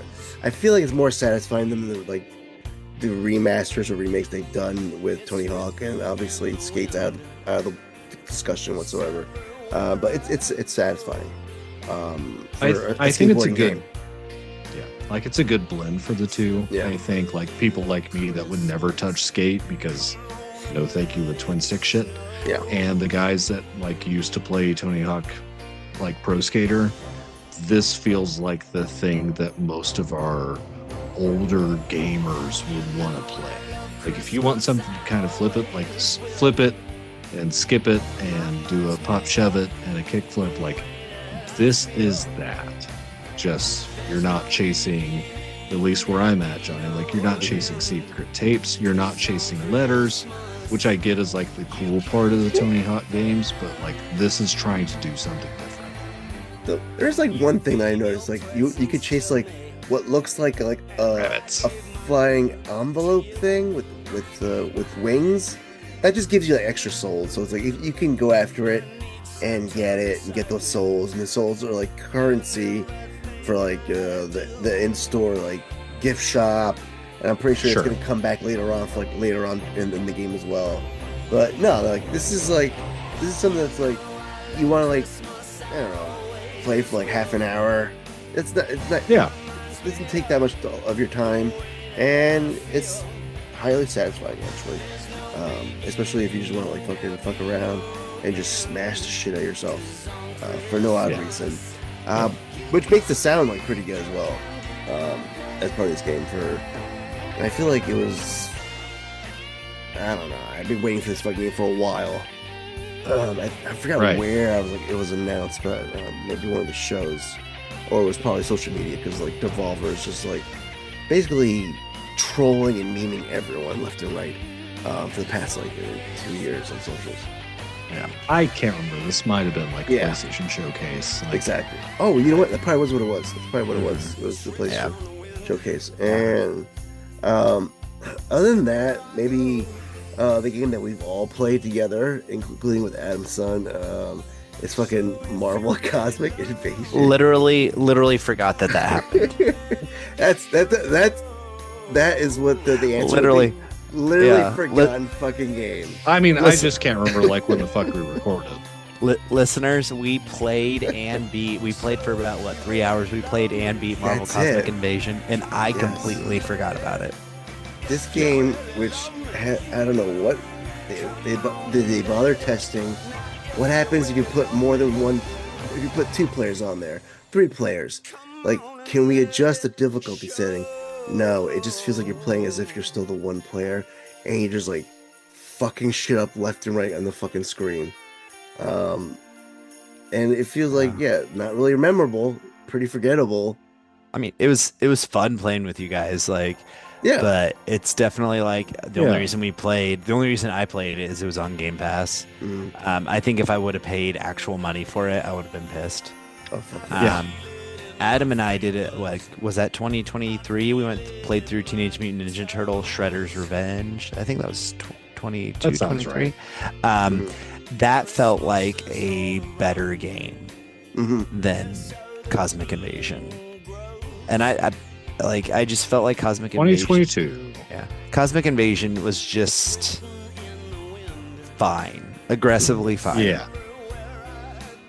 I mean, I think my issue with Cosmic Invasion, like when we played Shredder's Revenge, it didn't feel like too many, like 2 players was too many players. But for Cosmic Invasion, it would definitely feel like that. And with the 3 of us playing, Yeah. it felt like 3 players was too many players because you're just overpowering everything, right? Oh. Like, but there's But so much chaos. Heaven forbid, one of us doesn't want to overpower everything, and one of us wants to just be in the corner, juggling a dead body, having a little fun. You know, God damn it. like if that happened, like then it'd be fine. The other 2 That's players, me in the corner. you know, the other 2 could just keep doing the fighting, and I could just Yeah. get there, you know, with my 300 hit combo. But that bothered someone. And then it So gets yeah, so, you could. Oh, go ahead. What were you gonna say? So yeah, you can just like after you kill someone, if you juggle them on the side of the screen or in Yes. the air, like you can continue to hit them and gain the combos. And I thought that was very satisfying, and Adam was not amused. Contribute. Damn it. I mean, and then it gets if you get 4 players, then it becomes there's I gonna be don't know. at least, there's gonna I be had at the least, highest combos of anybody. What are you There's talking gonna, about? I was gonna say, like, you get the 4 players, there's at least one point where like one of the players will have nothing on the screen to do other than walk around Yeah. and potentially fall into like a pit and die. Right. All of us fall into the same pit. Yeah. I had a flying character, and I would routinely fall into pits. I think it was fine. Like Yeah. my issue with this, like the story was garbage, which fuck is yes. like kind of excusable for this kind of game, but still also maybe make something cohesive. Voice acting was okay. Like I'll give it that. It just, goddamn, Yeah. there's nothing significant about this game. It was like whatsoever. even the villain. The villain was just so meh. Yeah. Yeah. So I don't know. Like this is kind of one of those games that I'd like to play back through with my wife, just to be like, let's play a game together, right? Like we can do this. So Yeah. I don't know, Johnny. Like, what's your further thoughts? It's very user friendly, and it'd be probably a game that like for people who don't really game as much and kids as well. Like, hey, this game won't fuck you up too much. You'll enjoy it. You'll have fun Yeah. with it. Did you end up playing with your daughter at all, Johnny? She looked at it for like 2 minutes and said pass. She is stuck in like the other world of like fucking Fortnite. She won't let go of it. I don't know why. She's not even using like K-pop Demon Hunter skin. She's like literally taking my fucking what was it? Peacemaker skin, and she's just fucking shit up left and right, wanting to blow people up. I was like, hey, you Sure. do what you want to do, and I'm just gonna watch you play this game. But the Teenage Turtle one, she will play the fuck out of it. Shredder's Revenge. She will play that like to no end. So I don't know. Maybe it's the whole Marvel character for her. Can't figure it out. But she's just really upset that they didn't stick with their guns, and they're bringing Chris Evans, Steve Rogers back. So she's like, fuck Marvel. Like they can't stick with the decision. Why should I play their games? I get it.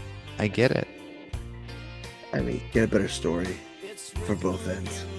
Games and get it. movies. Come on, get it together.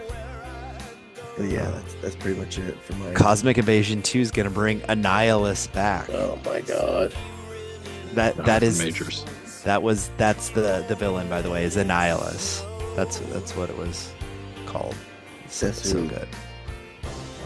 That's who we Not- fought towards the Yeah. end. You also fought Galactus, which would have made more sense, but no, Annihilus was more important. Oh yeah, and the game's fucking. At the time we were playing, it was like glitchy as fuck. That we fought like, what was it Phoenix? Was she Dark Phoenix? Or just Phoenix? Yeah. And the We hit her- Game we hit her decided too- to quit. We popped too many of our ultimate. We all popped our ultimate right away, and she just pieced the fuck out. Fucking disappeared off the screen. The game wouldn't continue. I was like, wow, game breaker. Yeah. All right. Well, we've talked games. We've ran long. I'm fine with running long. Do we address the Keighleys? The The Keighleys, the Game Awards. The heel. So before it all started, I was messaging and I said that I didn't even know why I didn't have any. I think the only reason my expectations were so high is I feel like for Game Awards last year and Summer Games Fest, Keighleys had done so much like preemptive damage control of like, oh, don't expect too much from this, or we're not going to see this. And there wasn't, like, I feel like he didn't, like, it was more like, here are going to be the announcers, here's going to be like some games and stuff like that. And that didn't happen this time. It was so it's like my hype level just went completely off the charts. By the way, listener, I am now monologuing because both of my co-hosts decided to peace out and go pee, so I will just continue to talk. But anyway, so there were some games that I was really hoping for. Last year at the Game Awards, they announced Slay the Spire 2 at the pre-show, and Slay the Spire 1 is one of my favorite games of all time, so I was really like, I was gonna sit down. It was gonna start at like 6:30 Central Time, so I was like gonna sit down. Was it 6:30 or yeah, 6:30 Central Time. What was crazy is I logged in at like 6 o'clock just to like get it going on YouTube, and then I like went and did dishes in the kitchen and stuff like that. As I logged on, just on the main stream, there was like 180,000 people already watching it. And I guess like by the end of it all, I think he said something like over 100 million people watched the Game Awards, which is kind of crazy to think like that many people watched this stream. So it really got me hyped up because I felt like there was a really good chance of like some big time announcements, and like 2026 as far as like dates and things like that and all that kind of stuff like really hadn't been filled in yet. And so I was like, really, Johnny, I just kind of, I vamped there. Don't worry. Okay. You guys both abandoned me. So me and the listeners had just, a mano-a-mano conversation. But yeah, so I felt like there was a lot coming for 2026 that wasn't, some dates that weren't announced. I felt like there was a good opportunity for some things. And for a big part of this show, I thought I was like validated in my belief that this was going to be like an all-timer. Like some of the initial like very early reveals and teases and stuff like that, I was like, holy shit, like these could be one more things at Game Awards a couple years ago, or if this showed up at like a Sony like a Sony State of Play or an Xbox Showcase or whatever, and it was their last thing, that would be a banger. Like I cannot wait to see what they have in store for us for the one more thing of this. Well, I assume most of the people that are listening here probably watched the Game Awards or at least followed. Like if you're listening to this podcast, you're connected to games. I still am almost in denial that good of a start ended with such a wet fart. I know. It's just Like- a horrible ending. And not even just like the end, not even just the one more thing, which working a little bit backwards, but Adam Yeah. gets talking, whatever. The one more thing, which was High Guard, which is like a free to play mix, like a PvPvE shooter. Before that was Neo 3 gameplay trailer, and before that was, which I get a lot of people like Mega Man, but it was like this huge return to Mega Man. Yeah. And then they show Mega Man, and it's a 2D Mega Man, which is fine, but it's a 2D Mega Man that looks fine. It looks like the same Mega Man we've had before already. And they don't, and it doesn't come out till 2027. Like if this was like, oh, this 2D Mega Man we've had hidden and it's out in a few months, like that would be like, even that would be like the one thing that this High Guard game had going for it is it's out free to play at the end of January. Yeah, the only And thing I do think, go ahead. I was gonna say, the only thing I think of is that like maybe because for Capcom, like Mega Man was on the back burner so much that that's why it's gonna take so long because they haven't really worked on it. But for a 2D game, it shouldn't really take that long, I imagine. Like, come on. Go back to 3D. Go ahead. Yeah. So, well, and it's like this high guard. It is cool that it's free to play, that it's out in a month, but I don't know. It's like, read the fucking room. We're kind of working backwards, Adam. We're talking about how the show was just like, it seemed like it started so strong, and it had like, I was like, I was so hyped, and I was like, if this is how it's gonna start, imagine how like what craziness is gonna be at the end. Then it's fucking high guard. Right. Yeah.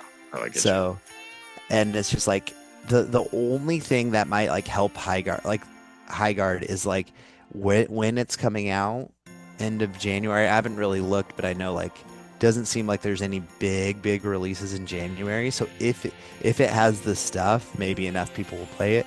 But that's not a one more thing. No. Show starts at show started at 7 or whenever it started.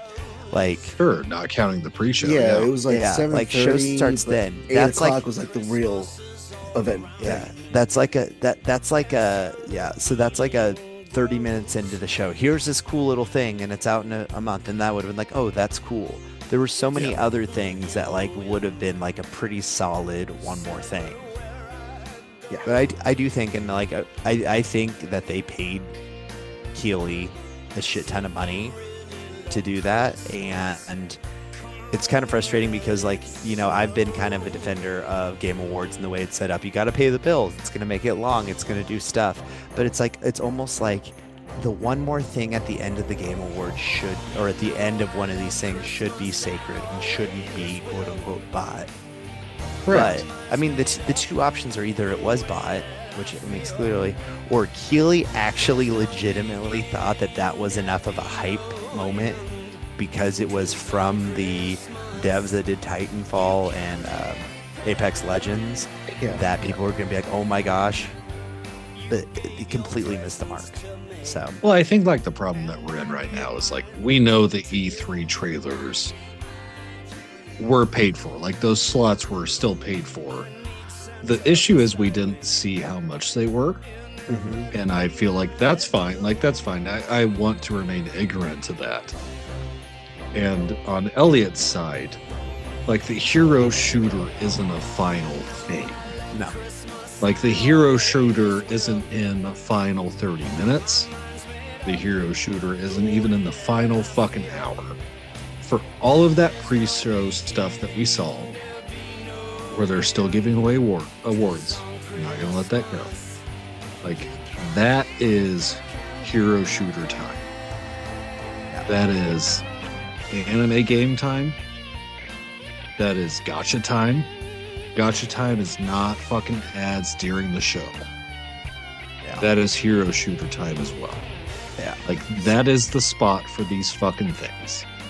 Not, but we'll get to it, right? Like, we'll get to what was the thing before that. Did you talk about that? Okay. I think Mega Man. Well, that wasn't the thing before it, but yeah. What was the thing before it? Neo. They stuck Neo in between there. Was it Mega Man, Neo, and then that? Yeah. Okay. Because Adam, when you didn't know this, when you left to pee, Adam's like, or Johnny's like, I'm leaving to pee too. Yeah. So it was literally just me sitting here talking. So I was like, fuck it, I'm gonna talk about the end of this. Eliot vamping. Yeah, so I vamped. You vamped to the finale. So for the listeners, the ideas of fuck three you podcast hosts holding their penises in their hands and the words of me saying me too correlates. Yes. But no, I basically was just saying like all of the, like none of the, like even Mega Man, like, and Johnny came back, so I was able to talk a little Mega Man. Like Mega Man, a 2D Mega Man that's 2 years out still. Yeah. I mean, I don't know. Were either of you Mega Man people ever? I wasn't a Mega Man finisher, but I was a Mega Man player. Like, I dug the 2D Mega Mans. Yeah. Yeah. I just feel like, and Johnny and I were talking, like, when it showed, it looked fine. It didn't look like something that needed to be like this huge deal that was still over a year out. Yeah.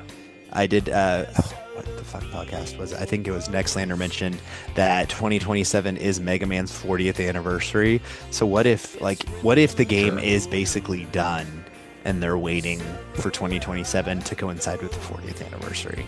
Because I just feel like what they showed, and again, they didn't show much of it, didn't seem like this thing that, oh, we still need a year and a half plus to finish this. I could see Mega Man being the one franchise that Capcom is actually terrified of. In what way? To actually be able to do it right and give it justice in the way that they have some of their other bigger hits, like Resident Evil 9. People will buy that. A lot of people will buy that. Millions of people will buy that. Monster Hunter. You show it at fucking everything. Like, Wait, Mega Man's not going to get. Was there a that Monster treatment. Hunter that came out recently? No, nobody could know. I don't know how they would know. But like, there are millions of people that are going to play that. When it comes to Mega Man, this is going to hit the Square Enix problem, and the problem that Capcom can suffer through and will be like, no, it didn't hit target. Mega Man's not going to sell in the same way that Resident Evil does. There's 0% chance that I buy that Mega Man game. And Yeah, I play a shit ton of games. There's 0% chance that I buy that Mega Man game. I think I will go so far, and I love you, but I think there's 0% chance that you play a new Mega Man. Yeah, no. I think Yeah, even if they're like, hey, this is coming to Game Pass, I would be like, no, thank you. Like, it's niche. It's kind of like, I don't know. It's old. Yeah. It's like, as the gamer zaddies, I will say this game is fucking old. Yes. Yeah. So, all right, let's go ahead, Johnny. It looks like the same shit back in the Super Nintendo days. Yeah. And that's when I last Same left shit, different day. It's like I got really excited when it brought it to the 3D realm with the Legends in PlayStation. I was like, oh fuck, Mega Man in 3D, third person, like fuck yeah, that's awesome. And then I go back to 2D. No, get the fuck out of here. I'm done with you. Right. You're not giving us something different. You're just giving us what you think we want from 30 fucking years ago. All right, so I sent you guys just kind of an in-order list of everything that came out through Eurogamer. Yeah, I don't know. Like we said, we're going long. I don't know if we want to go game by game, but what popped? Maybe we could just go around and say, like, what is a game that popped out to you guys? Let's still go in order. Like, I would like to still go in order on that. Okay. But like, Okay. I'm not saying we have to go in order line by line, but like, let's go in order on the things that made us pop. Okay. Gotcha. That Decrepit game was fucking disgusting. And it was one of those games that I was like, what was that fucking Ill? Was that last year? Yeah. It's Yeah, just it like, was. it's like games like this. I'm like, who the fuck is like, yes, give me that shit. Like, I don't know. Like, I think my thing for Decrepit is it looks like my game because you have a sword in hand, so you have the weapon, but it still seems like it would be a hide and seek horror that I don't want to do. Yeah. Like, the difference between Ill and this is Ill looks disgusting and rambunctious in a way. Like, you're never not moving in Ill is kind of what I learned from that. And it's like, I don't want to do that. I don't want to sneak. I don't want to hide in closets. Like, my sword can fight things, but it can't fight certain things. Like, I don't want to do that. Pragmata. Yeah. I am excited for Pragmata. Okay. I love Capcom. I love Capcom games. I don't know how I can be let down by this game at this point, aside from just your story is fucking dumb. Like, this seems like your story sucks, but the gameplay is good kind of game. This trailer got me a lot more than any of the other than anything I had seen, and like maybe they had shown more of the like they had this like city, this like lit up like kind of city and stuff. Like what I had seen of the game before, it was like these like cramped, like high tech looking like corridor shooting stuff, and seeing like the more massive scale, like kind of craziness. I was like, oh, that looks interesting. Did either of you fire up the demo? I know there was a demo that popped up. of this.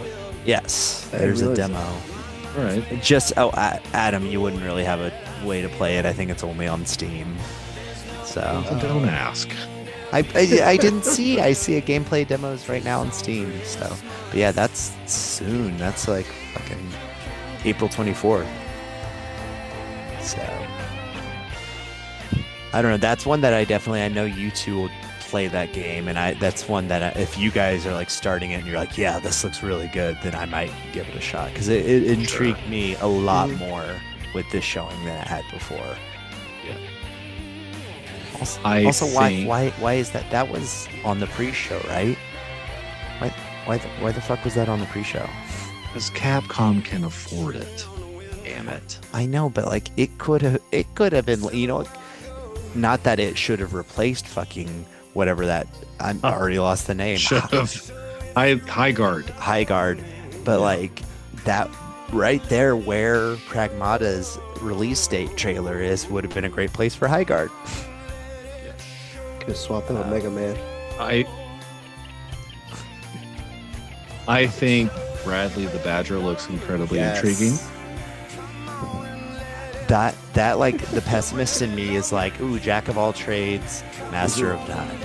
Yeah, I can see that. Like I also understand now rewatching this trailer that's like some of your hype just might come from, hey, you finished the first Sly Cooper, so you want to just see more animals on screen. I like it because it was incredibly cool. What at one point it was like something, wasn't it like looked Bloodborne-esque, and it was like Badgerborn. I was like, that's fucking fantastic.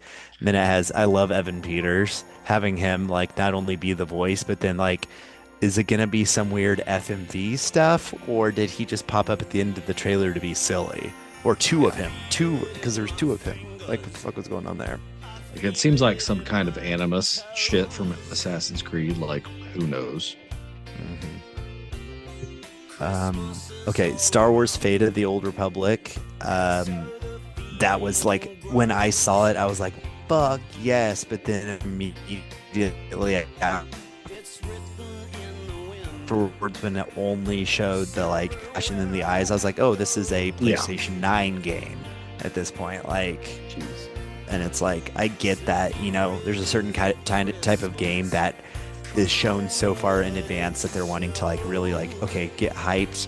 We're hiring people, we're doing all this stuff, but so many of those games just turn into vaporware at this point that it's like, it's hard for me to like get excited. I loved KOTOR 1. I didn't play all of KOTOR 2, but like being the High Republic, that's a way different thing. That's a newer thing. The Old Republic, going back and like looking at it through a modern lens would be very, very cool. And I can't wait to play that in 2032.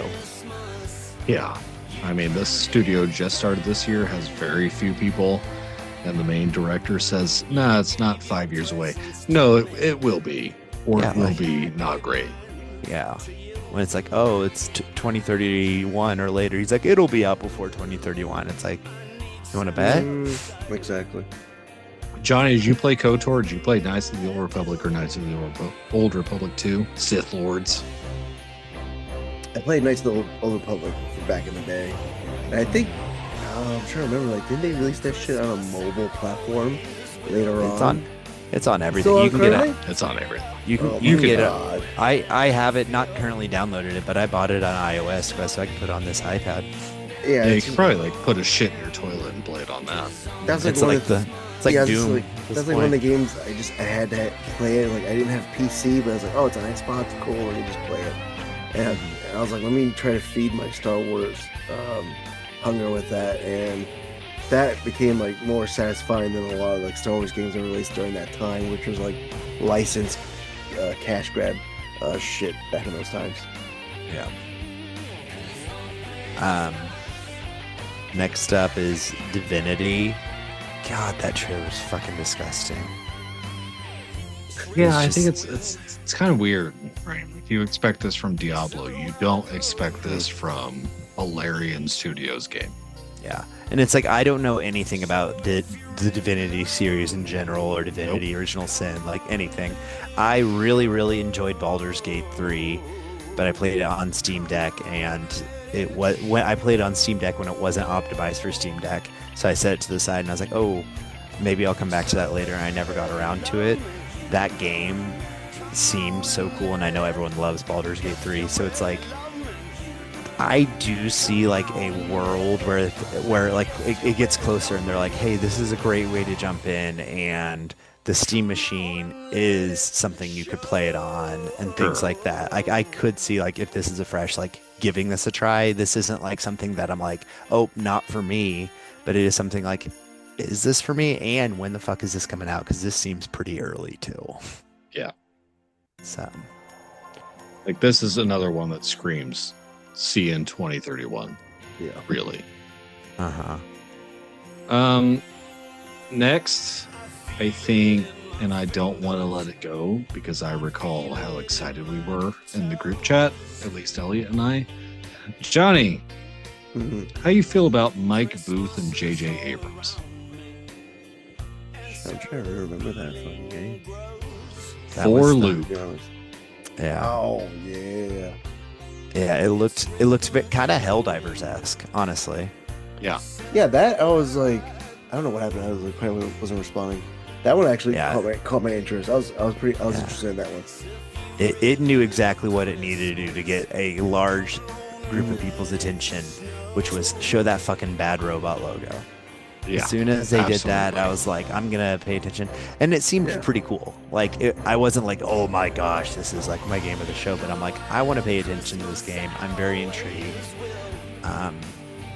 But again, like, I don't think that had a 2026 date. I don't think that had a date on it in general. I feel like So we there was another game for like part of like the Atomic Heart world where it was going to be like multiplayer shooter, and I was like, I have no idea where that's coming out as well.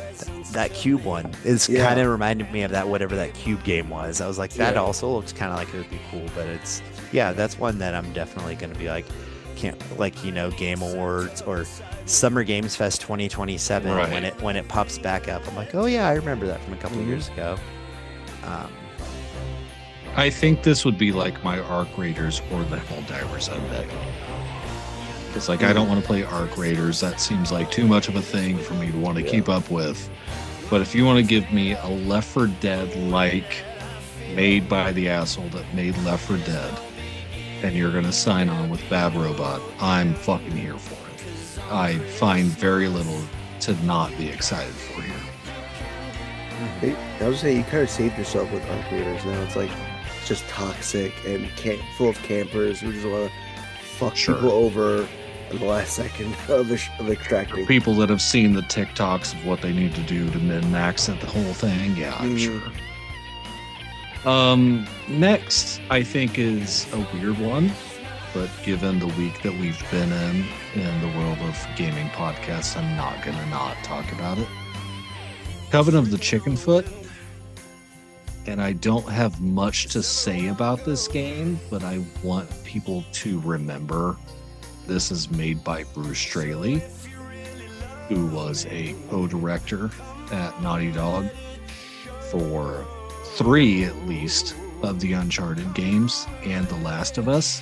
So if you have watched The Last of Us HBO TV show, you have probably seen the Bruce Straley name thrown around, because he went from being co-director to nothing. And his experience with The Last of Us was reduced to nothing. So don't embrace with the guy that wanted to build the emotional side of The Last of Us and ask, even in Uncharted, what can we do to get a player engaged outside of CGI cutscenes and actually in the game? I think that's the part of this game, like Coven of the Chickenfoot, that has me excited, because you have somebody who wanted to push the bar forward in several ways. And while this looks like animated I play as a grandma kind of platform around nonsense. It's the developer and the mind behind it that has my interest. Yep, I agree. It looks like nonsense. Next. Ontos! When the Ontos trailer started, I thought that it was the guy that did, I'm blanking on everything, BioShock. The guy that Sure. did, not Yeah, BioShock. Kevin Levine. Ken What is- Levine. what the El fuck? Levine. Adam Levine. Judas. Yeah. I thought Judith. I thought that it was Judas because it kind of looked like that, and then it got all fucking body horror-y, and once again, I asked myself the question, who the fuck would enjoy this? And, oh no, is Johnny frozen? Johnny, Oh, no, he is. Oh, is he Oh, popping he's back? good. We're back. We're back. Alright, because I feel like... Alright, any thoughts on Toast? No, I would play this, but like my fear is the same as Soma, where it tries to play with that stealth thing. I wish that there were one of these games that just played straight walking sim and I could play it with nothing, and I think there's been enough upgrades and patches through the other games that I probably could. Feels like a betrayal to what the developers had, but this, I don't know, looks cool. I don't think any of us give a shit about 2XKO. So then that brings us to the worst kept, maybe the worst kept secret of the last few weeks of gaming, and that is Leon Kennedy is in Resident Evil 9 Requiem. Leon Lights! Not even the last few weeks. I feel like that's been like what, the last year Since this thing, like since this was announced. Yeah. And I'd said to you guys, like, I want to give Resident Evil 9 a shot, but it just seemed like too straight up scary for me. I couldn't do 7. Didn't really try 8, but you know what I fucking loved? Resident Evil 4. You know what Sure. Leon's sections of this are? No, Resident Evil 4. never heard of it. He even does the fucking Resident Evil 4 kick. That on the roundhouse zombies. kick. Yeah. So I was like, I am all in on this. I think it'll be interesting, going back between him and Grace. They're saying like Grace is going to be the very survival horror. He's going to be more actiony. Are we going to get, what was it, Resident Evil 2, where it's like you play through 1, then you play through I don't know, a few of them have done that. Oh, Resident Evil 6 did it too. Everybody's favorite Resident Evil game, Resident Evil 6. Or is it going to be more like Alan Wake? That's kind of what I hope it is, like Alan Wake 2, where you could go back and forth up to a certain point. All right. I think as the person who has played through 3 of those games, I will say you play as both. Because Resident Evil 6, played I know you play as both, but how? together in a streamlined story. Because in Resident Evil 6, you play as every character Yeah. to finish the story. See, I didn't finish the story. I returned that shit after 2 hours. How dare you? It wasn't garbage. Like Resident Evil 2, you play one playthrough as Claire, you play or Leon, and then you play the next playthrough as the other character, and then you play one more playthrough as the character that you didn't play as for the second one. But this is a game where you play both. Like the parts, and this is where and I just thought of this, right? Like they said, there's a director's mode. I still don't know which one he's saying. You play as both. You play the Resident. So you're going, you're going play back 6. and forth. Okay. No, you play the Resident 6, like Resident Evil 6 mode, So where you play through the story, rotating through characters. One section. You go back and forth. Yes, one section will be Leon, the other will be That's what I was trying to say. You're welcome. There we are. But like what I thought of, Eliot, while you were saying this, was like this is why they did the director's mode. It's like you played this part of the game in first person, you played that part of the game in third, which Grace will be first person to play through the scary moments, And then you get your third person Leon shit where you do your roundhouse kicks. Like I see that playing this way. This isn't going to be like, go for it. I think that there's a really real possibility that I flip those. Swap. That I'm playing first person on Leon and fucking I don't want to deal with it on Grace, so I'm third person. I'm playing the exact way that they don't intend it, but they're going to give me that damn option. I want to see that kick in first person mode. Either I am doing all of it in third person. The only chance I go into first person is during Leon's. There's not a chance in hell I go into first person. I need the first person shooter mode, not the first person scary mode. Exactly. I agree with that because I think the parts of Village that were good were really good. Like the Benevenito house, where it's just scary doll house, was great. And you have big giant baby thing. Vampire House didn't work for me in in first person because it was just kind of nothing. Like it was that stealth runaway horror, but Resident Evil runs off a save room, so it's like I can just run in the save room. Like you're not scaring me, you're not doing anything like that. I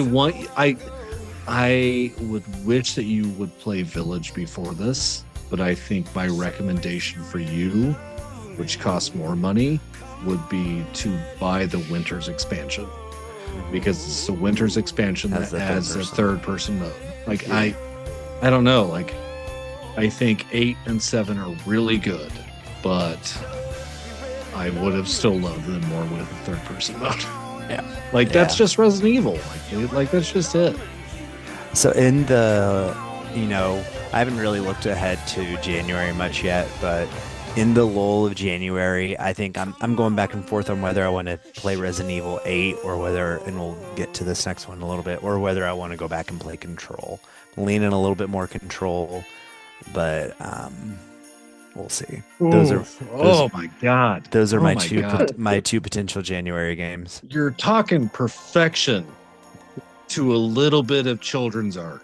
Like I love Village, but Control is fucking immaculate. But the reason is the timing. Like Control I could come back to in the summer. Like Resident Evil 8, if I played Resident Evil 8, they would prep me more for 9. It's all about Do you feel like in the time that Village has come out, and I'm saying this as a person who really liked Village, do you feel like replaying Village would be a better experience for you to go into Requiem?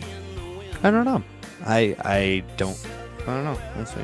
Or do you feel like I own Resident Evil 8 on multiple platforms because it's been super fucking cheap. So I've thought about it. I don't know if I have it in without the Winter's expansion. I own it on Xbox and Steam, so I have no comment on this. Yeah.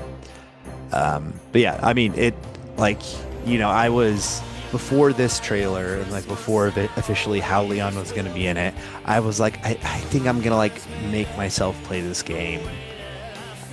There was a chance that I was like, oh, maybe I'll wait and try to get it at the library a little bit later. It's like, no, but now that it has that return to some Resident Evil 4 style, and I know it's probably not going to be exactly like that, but it's like, no, I'm there on day one on February 20, what is it, February 28th? Something like that. It's not a leap year, so imagine. February 28th, February 27th on its intended platform, the Switch 2. I'm going to fucking shoot myself on camera. See, I can't play through Resident Evil 8 before because I don't know why they're releasing, and again, I know it's not the best way to do it, but they're releasing 7, 8, and 9 all on the launch day of 9 on Switch 2. Weirdest fucking thing. It's best time. Why? Why not? I mean, do you need that time to optimize? I don't get why. You want to get people hyped for your game? Make them not want to play your game by playing 2 of those games that came before it. They're fucking exhausted. Yeah. So, any more thoughts on Resident Evil? No, I'm excited. We will be talking about that. I mean, barely 2 months from now. That's pretty cool. No, I'll never say a word about it. Okay, good. Thank This God. is the last you get. All right, next up is Order the Sinking Star. Those puzzles look pretty fun, pretty cool to me. But then We're going to talk about the Jonathan Blow game. But then I learned more. I didn't know that he's a fucking fuck. So, no thank you. Next. Yeah, cool, got it. Thank you. Glad we could waste fucking 5 seconds on that. Anyone that doesn't know, Jonathan Blow said a lot. Exodus. Called Trump the best president. You do that? No, thank you. Go fuck yourself. Exodus, yeah. Which is weird for the big brain games that he's made. All right, on to Exodus. Yes. That's the Matthew McConaughey game, right? Yeah, it seems That's to be. that's what I'm calling it, even though it's so much more than that. It's the Matthew McConaughey game. Yeah, no, that's apt. Yeah. When he's not playing Candy Crush, he's voicing this game, you know? Fucking celebrities and playing video games are so weird. Then They- you get they the make next it- level. God, that what was that? Listeners, he was on. I think was Hot Ones. I think. Hot ones, yeah. And Yeah. dude, he had just the way that he was describing Candy Crush was just so fucking good. Like, not that it like made me want to play Candy Crush, but just his description of Candy Crush was incredible. Oh my god. Yeah, no, like it's exactly what the game is. The Yeah. day that I can nail a Matthew McConaughey is the day that this podcast ends. We're done. Wrap it up. But yeah, I I mean, will never not talk like that. Exodus looks so aggressively Mass Effect. but it looks like that is a 7 out of 10, maybe 8 out of 10 at best game. This is one of those games that I think the more that they show it, it's going to be like Watch Dogs 2. Like Watch Dogs 1 even. It's going to be one of those games where it's not the game that they showed you. It's going to be something completely different. Will it be the same? Yes. Will people be like, that's not the game that they showed us 4 years ago? They'll be like, ugh. So, I don't know. We'll see. Also of Mass Effect alumni, like Alum, I guess. Next up, also from Wizards of the Coast, Warlock. Didn't do anything for me. Wasn't even a warlock. nothing. It's a woman. I'm not going to say women my can't. God. Could a woman be a warlock? Is that I even? don't think so. Is that even I don't possible? think so. I think that's against canon. So, Like there's nothing in this trailer. Yeah. So like there's nothing to say. It's CGI. She does a little thing. It zooms in on her face. She's got 3 lines. I don't fucking care. Like there's nothing. Did a shooter? Next up, we got Screamer, just anime racing. Nope. Yeah. The next is Control Resonant, which I think was the game of the show. Yeah. Like, This is your final thing. This should've is been. it. I think the only reason it's not your final thing is I think for us in our world of video games, Control is like huge. It's like on my like Mount Rushmore of games that I have not played, but I think at large, Control didn't sell as well as they wanted it to. It seems like I don't know. Like, Do you think that not nerds that would play Control are watching the Game Awards? 150 million people watched it last year. That doesn't change my question, asshole. Yes, obviously, because did Control sell 150 million copies? No, but I think the problem here now is like you have Remedy not only being Alan Wake, which, yeah, sure, didn't sell 150 copies, but this is the kind of game that piques more interest. More than it did with the first Control, because you have a third-person action role-playing. Yeah. In the same way that like you could get God of War appeal. Yeah. I think that's where I think he fucked up. This should have been it. This should have closed the show. You had Sam Lake dancing on stage. You give Control the moment that it deserves. I think that there's a chance that this is a smaller game. I agree, but I don't. Because I don't think that they have it in them to do this for like a 30-hour game the same way that they did Alan Wake 2. Yeah. but I can see this being a more than 8-hour thing of telling the next Control story. Yeah. And my thing on that lies on Control story. Because this is not Control 2. This is the Control spin-off, right? Because I think both things are happening. I don't know. So I feel like they've said this is the next Control story. So is it 2 or is it the I don't next? know. Yeah, I guess you're right. That'll be interesting to see. And then if it comes out that Control 2 is still in development, I think my expectations for this might go down a little bit.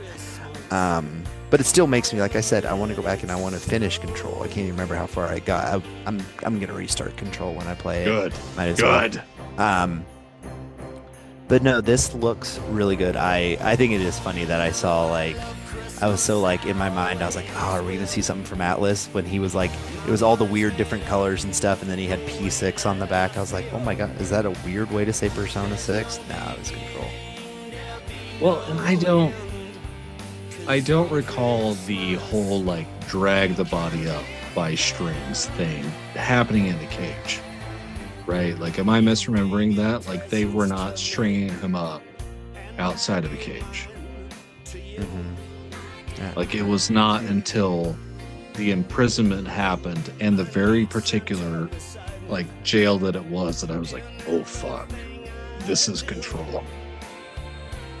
I don't know. I'm excited for this. I want to see how Remedy does with a character action game in the same way that Devil May Cry would be. Mm-hmm. Do I want this to be, Eliot, like you said, do I want this to be Control 2? No. Do I want this to be a continuation of the Control story? Absolutely. Abso-fucking-lutely. Alan Wake 2 was not what I expected it to be more Control, and this turned out to be now more Control, in Control. That's not fucking Firebreak. Give me more of this. Mm-hmm. I don't know, Johnny, how are you feeling about Resident? Alright, so for this one, they do put numbers, Remedy will put numbers to its sequels to attach to them. Alright, this is the second. And for this like they did for Max Payne 2, did for Alan Wake 2. I can kind of see that this probably the spin-off to maybe the bigger picture to piggyback off whatever's next. That's part of their lineup. It's gonna be really excited about it.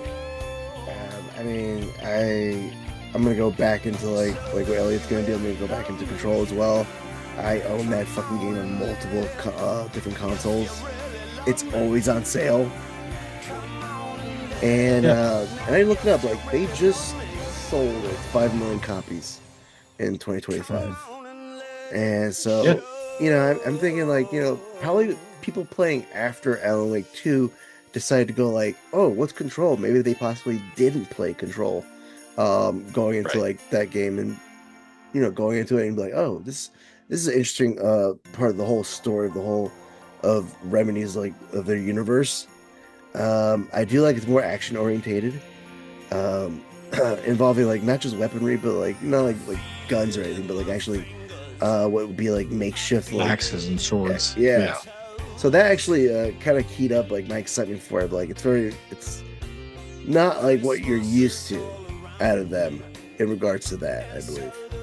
But I got pumped as soon as I saw the trailer. As soon as I saw that box, as soon as I saw that prison box, I was like, this is Control 2. And then it's no, it's Control Resident. And I was like, I'm still excited. It's not 2, but yes, I'm take my money kind of thing. Yeah. I looked it up, and a few different things did say this is effectively what has been being called Control 2. So I stand corrected. Okay. So I think it will be good, because the part that I want to hold on to that is more important to me than Control is very good, but I want to believe this team, the Control team, the Remedy team, is invested in the Max Payne remakes that we have seen that they are actively working on. I am more surprised that at this fucking show, it was not a Max Payne fucking trailer. Yeah. Well, there's a few things that I was Well, surprised weren't here. That's probably because Rockstar doesn't give a shit. But That's true, but like Yeah. Rockstar's already put the money in. yeah, Like they've already paid for this, but I'm surprised. Max Payne is not Grand Theft Auto. Max Payne needs a show like this. You post a trailer of Max Payne on a random Tuesday, it's not going to get the traction it needs. I would be No, surprised. and if I there's- think having Oh, go ahead. no, you're fine. Go. Put Max Payne and Grand Theft Auto 6, the trailer, in that game when it comes out. You get a demo of Grand Theft Auto 6 if you Bring get back the Max demo Payne disc. mix. Yes. I think that's where the my only issue reason is. anyone ever played was a Zone of Enders, so they could get that Metal Gear yeah. Solid 2. Yeah. Like you have Dan Houser at the show, and you're not going to show anything that he partook in. Like I get that, like he left Rockstar, but to No, not that was- do anything. That was the theme. You also got Todd Howard. He doesn't show shit either. Nope. Yeah. All right, we got to keep this moving. Next up, Gang of Dragon. That was interesting. That appealed to me.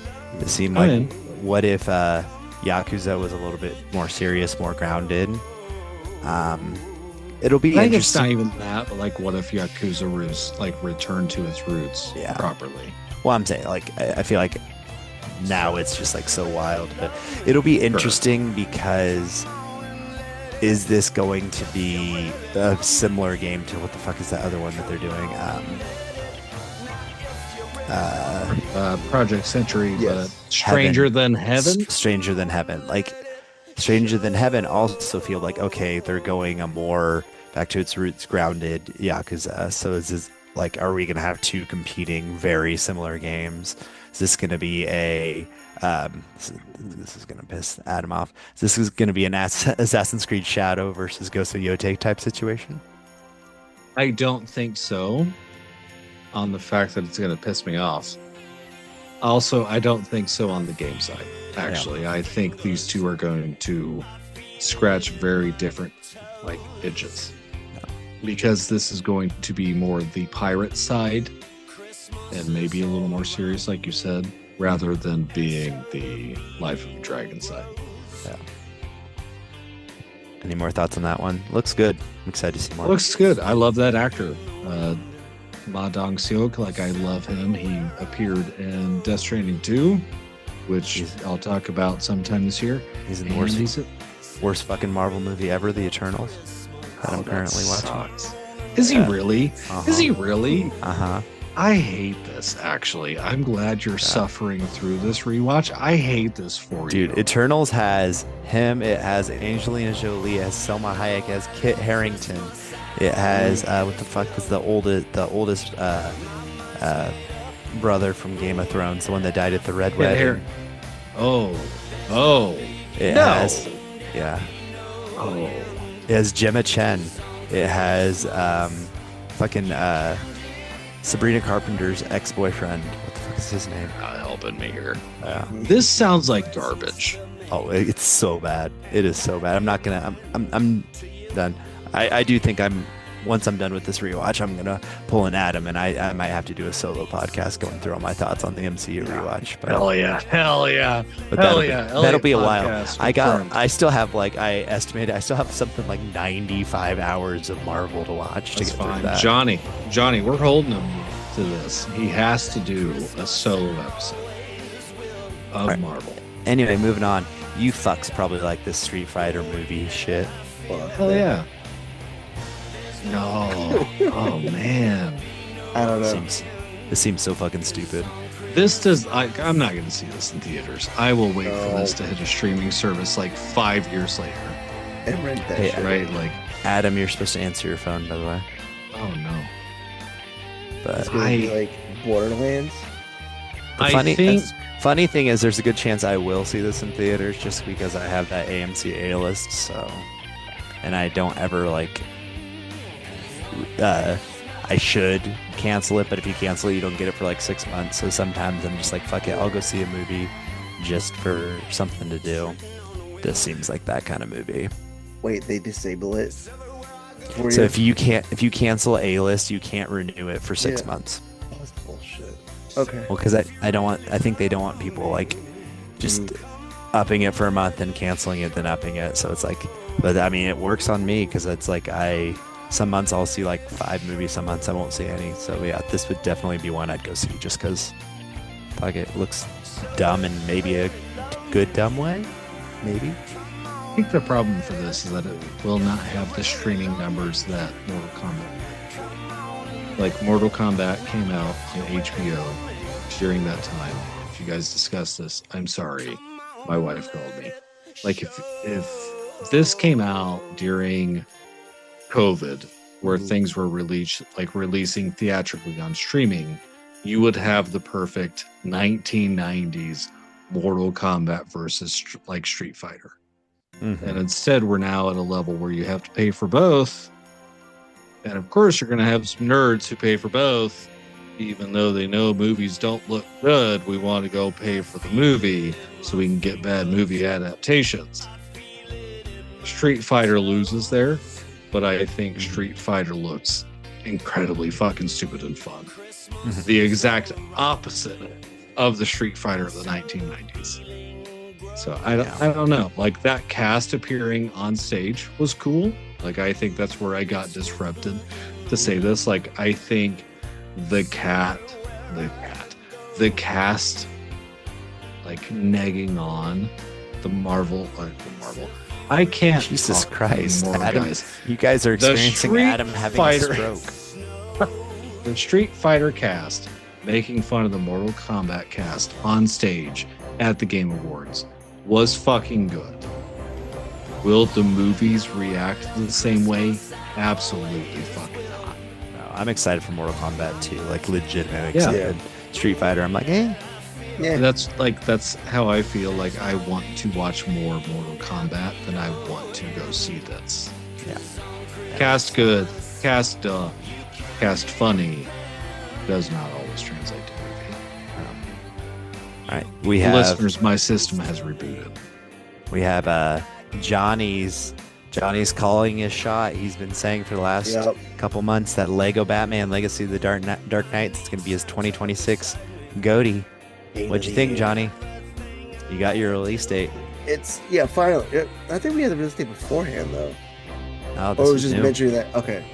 I mean, I played like at Comic-Con. I was like, all right, I'm already fucking excited for it. It's basically like the best of like the Arkhamverse and Lego format is what they did.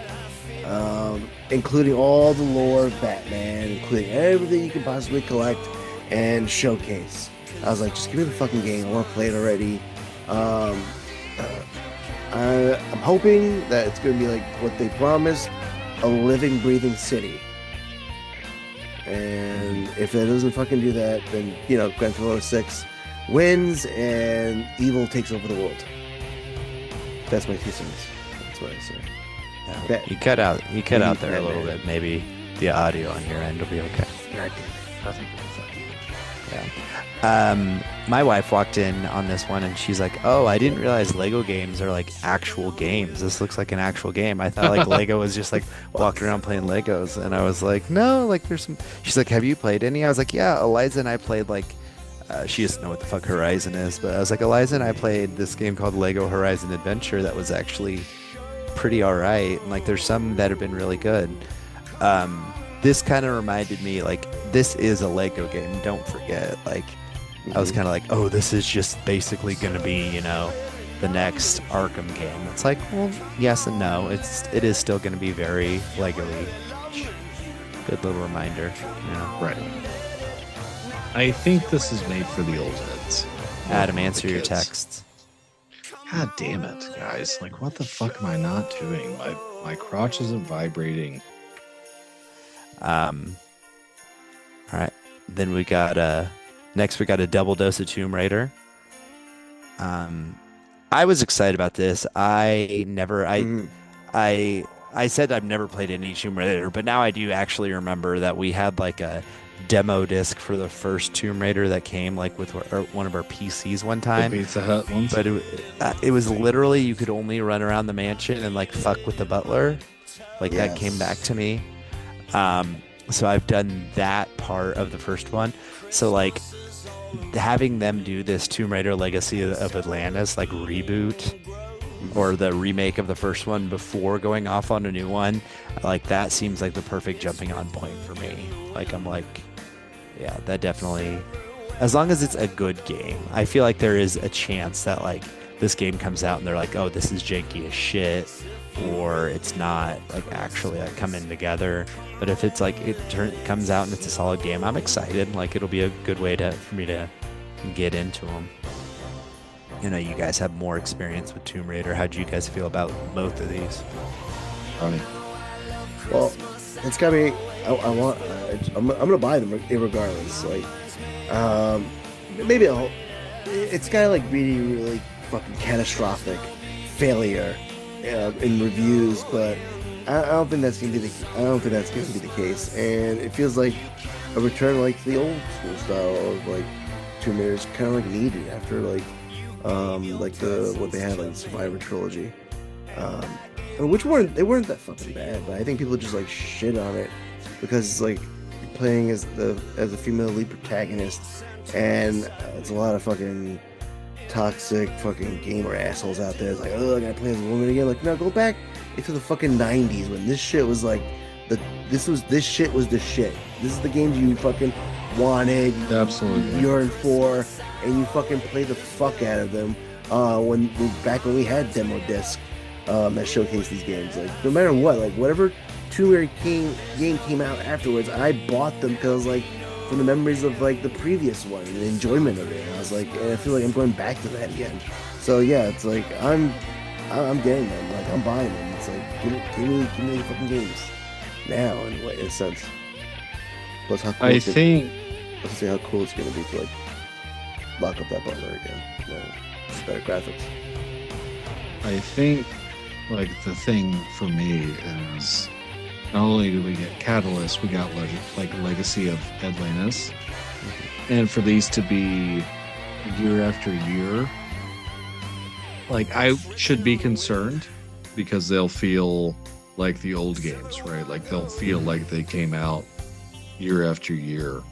And seeing that not only are they sharing resources back and forth, but like sharing ideas is what's going to help these two games, because they could come out and be nothing, or they can come out and be the exact same fun that we wanted Tomb Raider to be. I am almost scared of one to come out this year, because what does a Tomb Raider look like that is a modern Tomb Raider? Like beyond Shadow. Like I downloaded Shadow on Game Pass. Shadow is the one of the Survivor trilogy that I did not finish, and it's the last one. But I don't know if I want more of that. I want the open kind of non-linear thing. So I guess we'll see. Like I have faith in this for now because it's core design, or it's not core design, like it's Crystal Dynamics that worked with core design. We'll see. I think we'll see. I'm so fucking excited though. Like I am fucking so fucking excited. Yeah. Next game was, when it started, I thought that it was going to be a fucking intergalactic trailer. Because it was like talking about like, oh, you're getting lost in space, all of this stuff, and it's like I'm pretty sure that's how like Intergalactic's the Heretic Prophecy is gonna start, and then it was fucking a sequel to that weird ass survival game, Sons of the Forest 3. Did either of you play either of the Forest or Sons of the Forest? No. Johnny? No. Okay, then moving on. Unless you guys have any other thoughts. Real quick, I think these games speak to me, but I don't want to play a survival game. And that's where these games have failed me. So then they don't speak to you. Like, I'm excited for people who want to play the Forestry. I'm happy for you. Go live long and prosper. Invincible fighting game. No thank you. Yeah. Orbitals. game that Adam can't play because it's only on Switch 2. It's like, what if Keighleys made a Switch 2 exclusive co-op game? Cool. No, thank you. Diablo 4 Lord of Hatred. Okay, so that one I just wanted to say, like, I really enjoyed Diablo 4 when it first came out. So I'm a little bit of spoilers for Diablo 4. So if you haven't played the base game of Diablo 4, I apologize. The end of Diablo 4. Diablo 4, the biggest build was like Lilith. Like, oh, look at this hot demon lady Lilith. Like, she's going to be the big bad.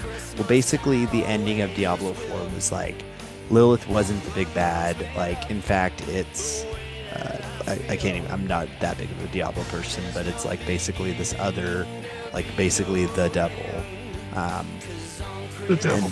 So like, but he's like locked off in this crystal that they're going to go try to find a way to like stop him. Of course he's going to escape. And it seems like this is like, of course there's some Diablo 4 fan listening to this right now that's screaming at me that I'm getting it absolutely wrong. But it's like, basically when I finish Diablo 4, it's like, oh, the true end of Diablo 4 is going to be this, Diablo 4 Lord of Hatred.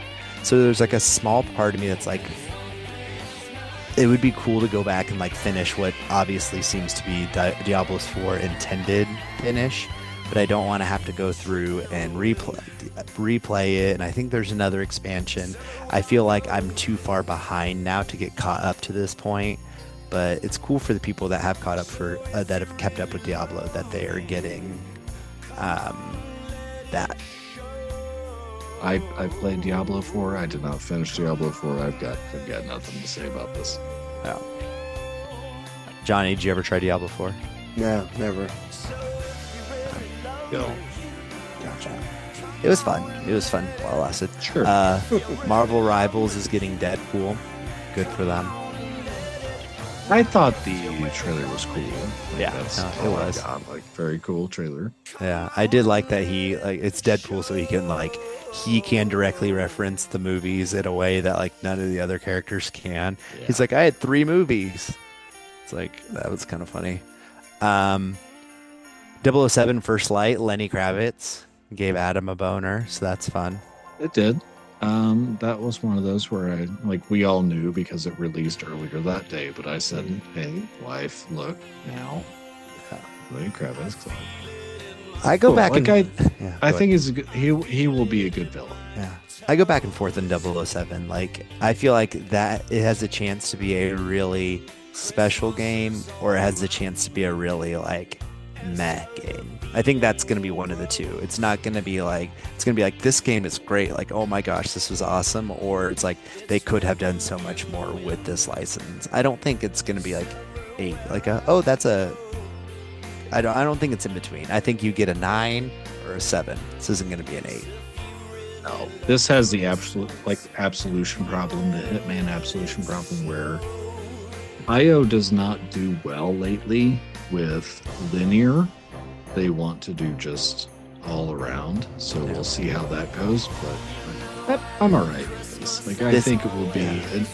I think it would be an 8. Yeah, nothing more.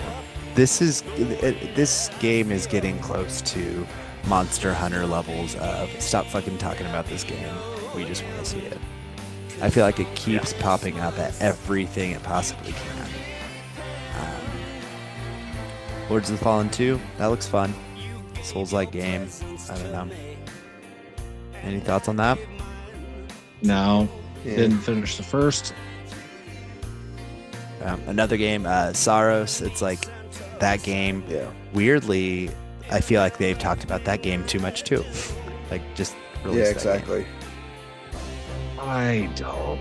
No, I'm super What? excited for it. Like, I'm really excited for it. I can't wait to play it, but it's like, I don't know.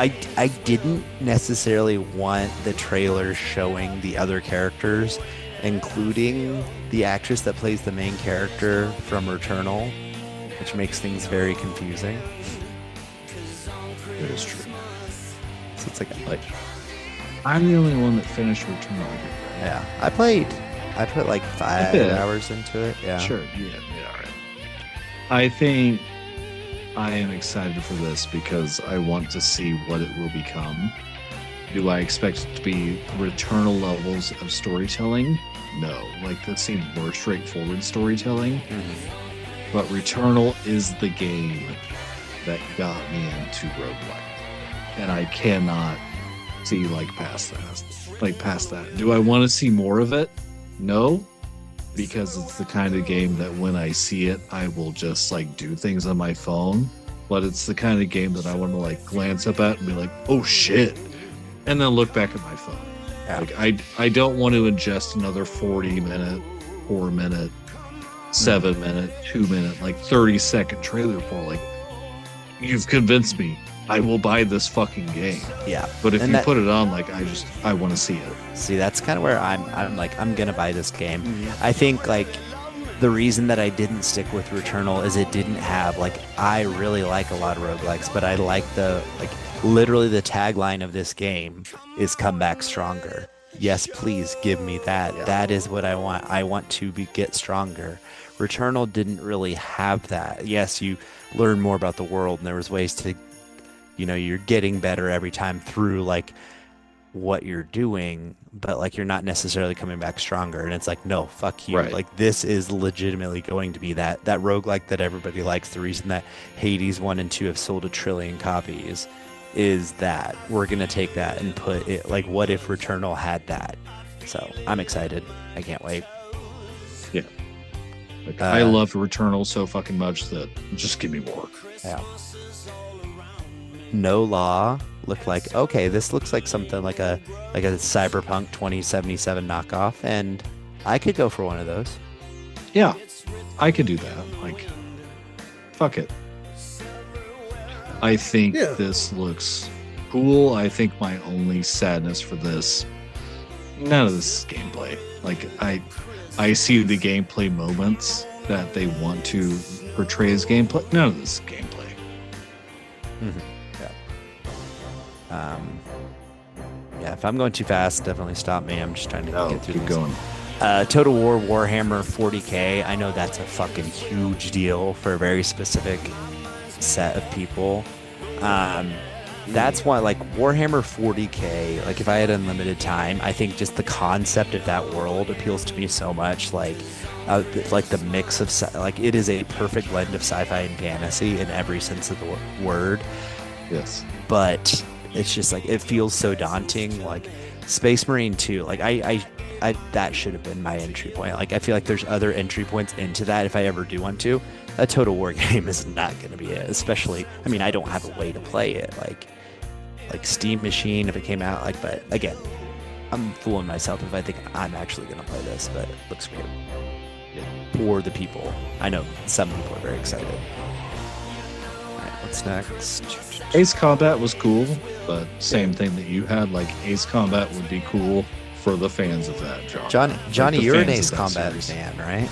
I mean, back in the PS2 days, but that's about it. Like, I haven't remember the recent ones. I remember you playing the Quidditch game. You're like, this reminds me of Ace Combat. Yes, it did.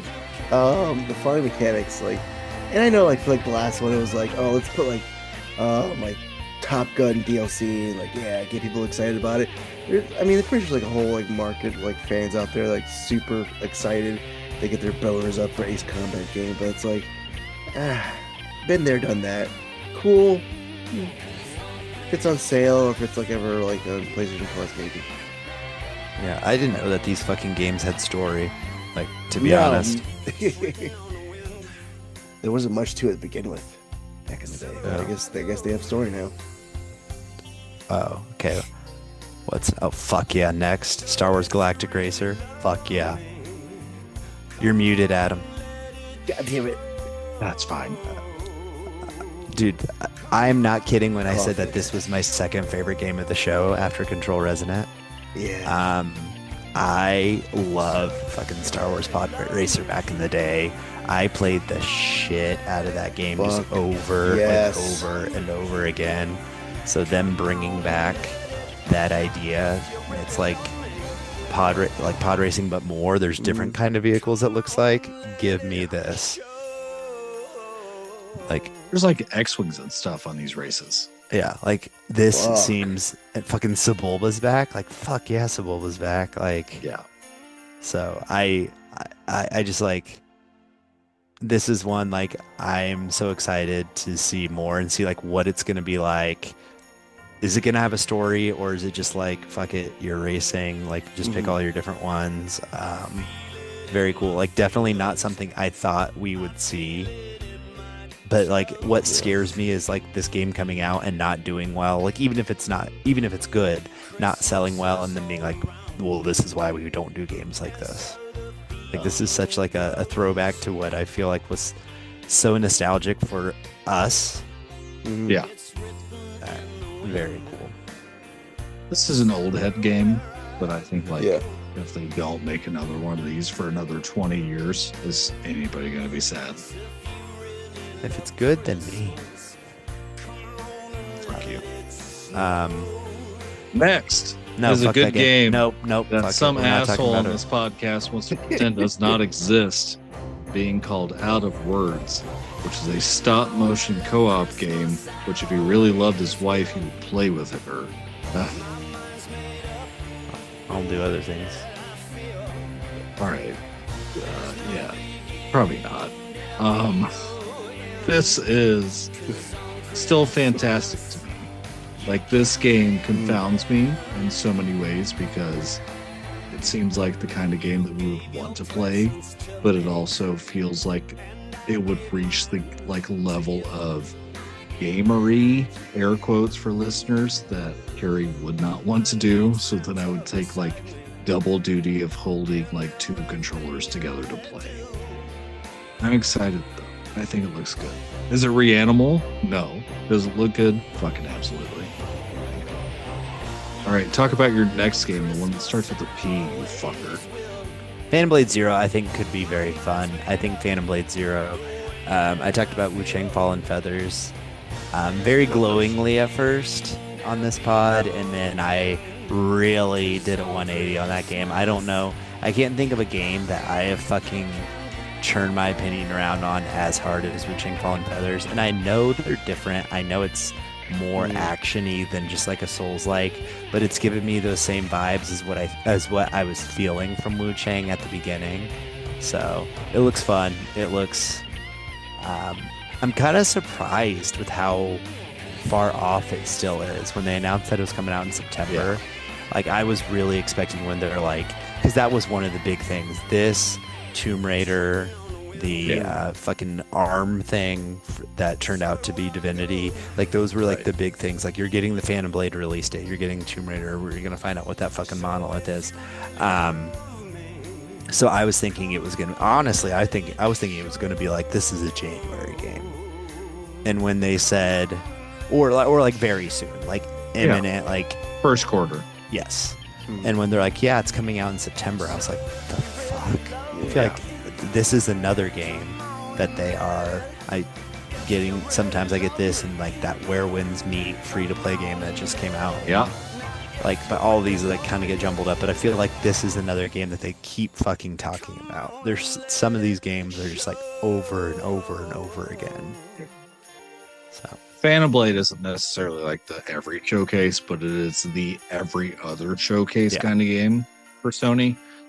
And I agree. Like, I would have thought this would have been like a March game or like a fucking June game. Like nothing about this seems original aside from the story is my problem with Phantom Blade Zero. Like, we've played these. Yeah. Like you said, Wu Chang. This looks like it would be another Wu Chang. It's one of those, it doesn't feel great. Like, it's one of those things that you want a Soulsborne, you want hard combat bosses, but it just doesn't fucking hit right. It's kind of where I'm at with this. And I think it like it appeared in here, right? Like, this is a square triangle game. Like, this isn't a shoulder button game. Like, this is a square, like, this is the cross on your fucking controller buttons. Like, this is the XYAB. Like, this is that kind of game. This isn't what we expect, and I don't want to say I'm the fun that you have with those controls. When it's shoulder buttons, you want Soulsborne. When it's not that, you expect character action. And this, Yeah. I got less excited with this trailer, actually. I think that there's a very real chance that this comes out and people are like, yeah, this did not meet what it was going for at all. Yeah. Right.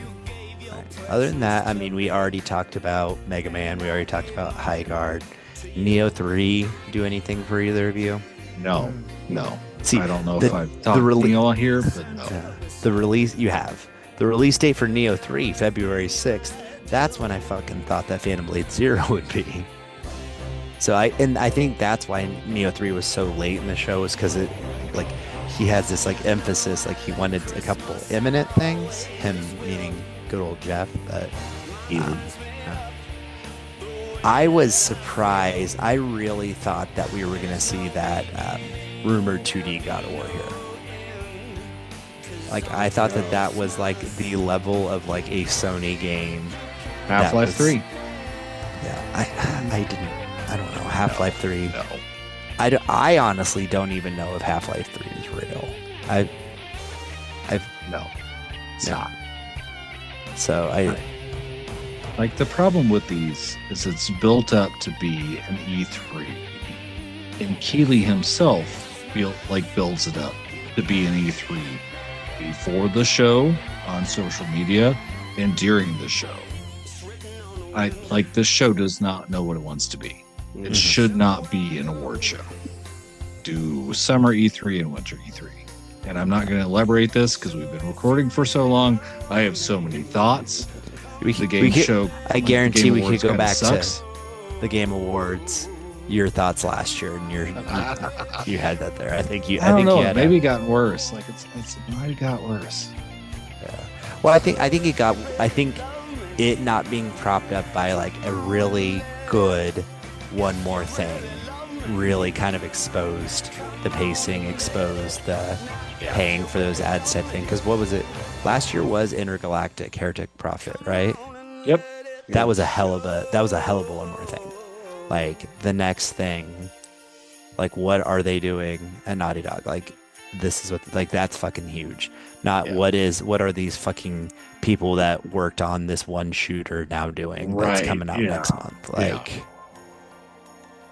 so I don't know. I think that was a fucking huge misstep. I think putting Control as the last one help even if you did the what they started with, if you did Fate of the Old Republic as your One More Thing, if you did Divinity as your One More Thing because of how big Baldur's Gate 3 was, right? If you did like going through this, there were shit. Even if you did Resident Evil Requiem, the Leon reveal as your One More Thing, that would have been like. I do wonder if like maybe he was wanting that to be a bigger thing, but then when everything started to get leaked with it, it's like, oh, it's not as big of a deal. Just like scrolling through this, there was a lot of things that could have been the One More Thing. The Tomb Raider stuff. Don't fucking mention the Tomb Raider stuff at all. Yeah. Have that be your One More Thing. Like, that would have been effective because it's 2 fucking games. Yes. Like a year apart, two games. That would have been fine. I don't know. I don't know if he knows what to do anymore. Also, where the fuck was to- Assassin's Creed 4? Yeah. Where was was anything Ubisoft? Really? Where was the Black Flag remake? It's so strongly hinted that it's going to be this fiscal year, right? So it's going to be before March. Yeah. Or before the end of And March. they made sure to come out and say you will not see Prince of Persia: Sands of Time remake there. Mm-hmm. So I don't know. Nobody knows what to do here. Jeff doesn't know what to do here.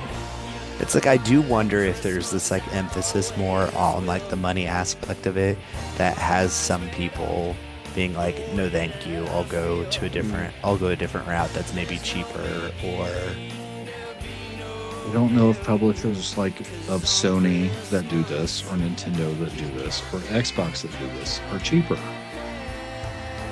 Maybe a little bit. I bet they are, because hey, if we show this on if we show this, then people are going to tie this to Xbox. They're going to go buy it on Xbox. I'm going to get my 30% on Xbox. Jeff doesn't get any money from them buying it. Unless it's some weird kind of deal where he does, but that would be impossible to track, so probably not. So like that's the thing, is like maybe it's like cheaper to go other routes because they get that, like it's a mutually beneficial thing, where with the Game Awards or even Summer Game Fest, it's like his only way of making the money of getting that is through charging you right now. I don't know. It'll be interesting to see where things go next year. Also, we didn't even talk about the fucking awards. The fact that Expedition 33 swept like literally everything it could. The only award it lost was the community vote, which got a fucking gacha game, which I think the gacha game has won the community vote every fucking year. Actually, I think maybe what the fuck was that one? Not Wu Chang. The one about like the monkey god. Oh, Black Myth Wukong. Myth Wukong. I think that won 1 year. But yeah, Expedition 33 won every award it possibly could. Really good game. Johnny, did you start it? No. Johnny. Yes. I love you, and I respect you, and I like everything you do. Okay. Before Johnny, we move into Game of the Year awards. No, Game of the Year lists. Yes. I need you to start this game. I need you to finish Act 1. And I'm gonna do the Donald Trump thing, where I'm now gonna just like jerk off invisible dicks. Like I need you to finish Act 1.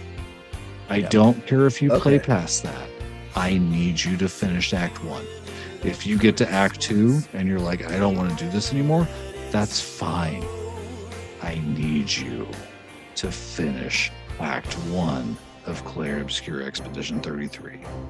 Because we get to this fucking discussion, there will be things that are said about Act 1 that cannot be unsaid.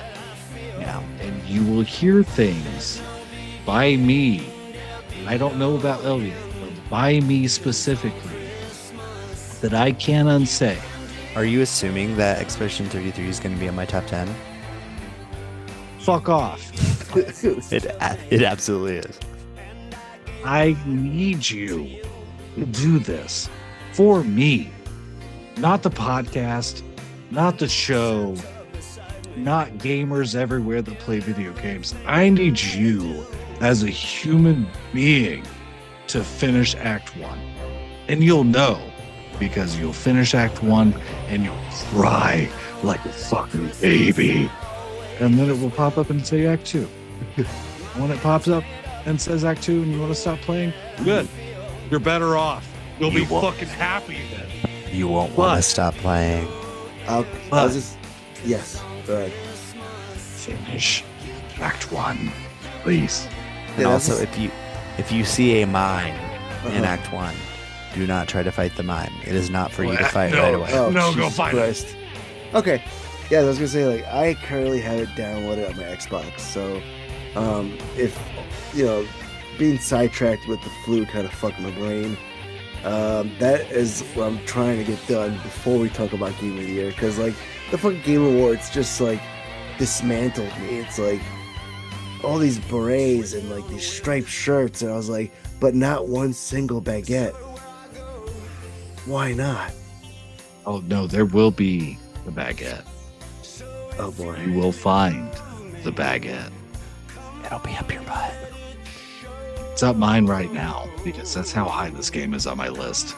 That's yeah. Also, don't feel bad about knocking that difficulty down. This game can get fucking hard. No, do Oh, it. geez. Do it. I think Adam played it all on the easiest difficulty, right? Not all of it. I think I made it Yeah. to right before Act 2. Like, there's a boss at the end of Act 1 that is a very good checkpoint. Bump that shit down if you need to. Because this game is not it's not about gameplay. Play it for the story. Johnny, play fucking Expedition. But also, don't listen to him when he says it's not about the gameplay because the gameplay is really good. Except for You walking. don't listen to me. I will agree this. Like, it's really good. It's really good gameplay. Play the fucking game. The only thing that's not good is trying to traverse the world because there's no map. Don't listen to me. It's actually really good. You'll find a lot of things you can like there if you just keep playing. I will play. All right, we're almost 3 hours here, and I think we are Oh my God. going way off the rails. Listeners, go play Expedition 33. Yes, everyone play. It deserves those awards. It is a very, very good game that Very good game. obviously takes a lot of inspiration from the greatest game of all time. So that's pretty awesome too. So I don't want to agree to that yet. It's a really, really good game. God, if you finish Final Fantasy X, you'd be like, oh my God, yes it does. Yeah, I'm not going to do that, but thank you very much, listeners. Johnny, where can people find you? I mean, all over the place as Johnny Flores Jr. Other than Xbox Violent Roach. I just imagine a very specific thing. You've seen Hot Rod, the scene where the one dude is like throwing the flyers. When Johnny said you can find me all over the place, I imagine Johnny just like doing that dance. You can find Johnny everywhere. Fuck.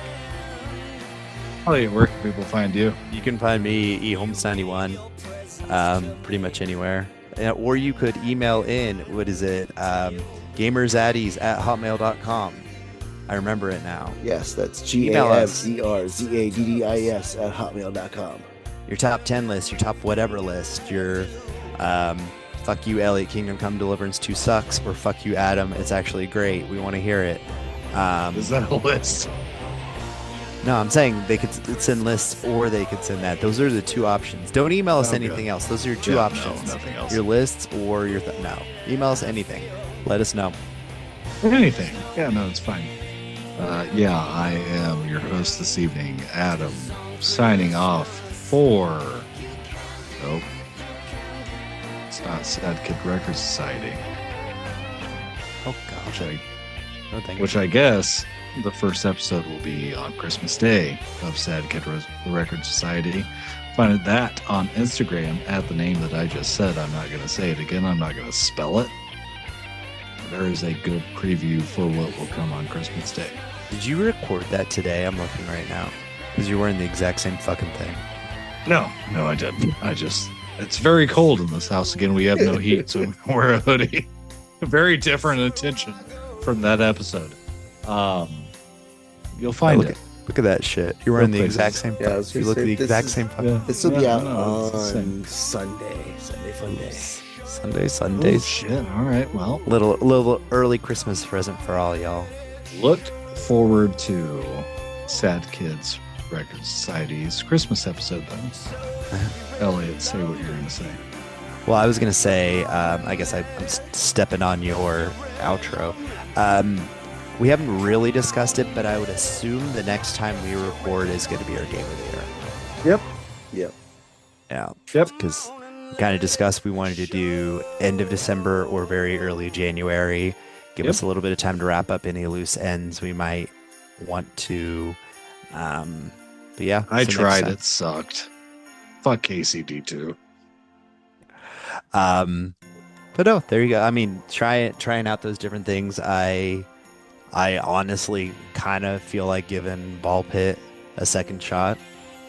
Let's fucking go. We'll see. Like, 'cause I don't know. I felt like now after you talked about it, it seemed like it clicked a little bit more for you, slightly past where I got. So Yep.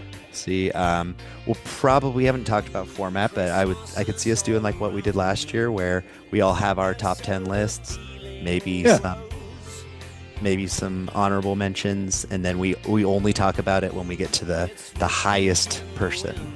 So like we won't talk about Kingdom Come Deliverance 2 until we get to Adam's number 1, because we know that's going to be his game of the year. Hopefully we don't talk about it. We won't get to Mind's Eye until we get to Johnny's number 1, because that's going to be his game of the year. And we won't get to the new Bluey video game that just came out on iOS until my number 1, because of course that will be my game of the year. Very good. All right, we're gonna fuck off now. Good night. Happy Thursday. We'll see you on Sunday. Merry Christmas. Happy holidays. Next time we see you will be the end of the year. Crazy. Hello. If you can hear me, congratulations. Way to go. You made it through. You spent all that time, and now you're done. You did it. That's quite an achievement. My gosh, you've lived to tell about it. Well, you are something. Thank you for sticking with it, for not giving up. That is really something. Now you know what you should do? Turn the thing off, for heaven's sakes, and go outside. Breathe the air, take a walk, call a member of the opposite sex. You know what I'm talking about. You have a whole life out there. Get the stink blown off you. Just go, really.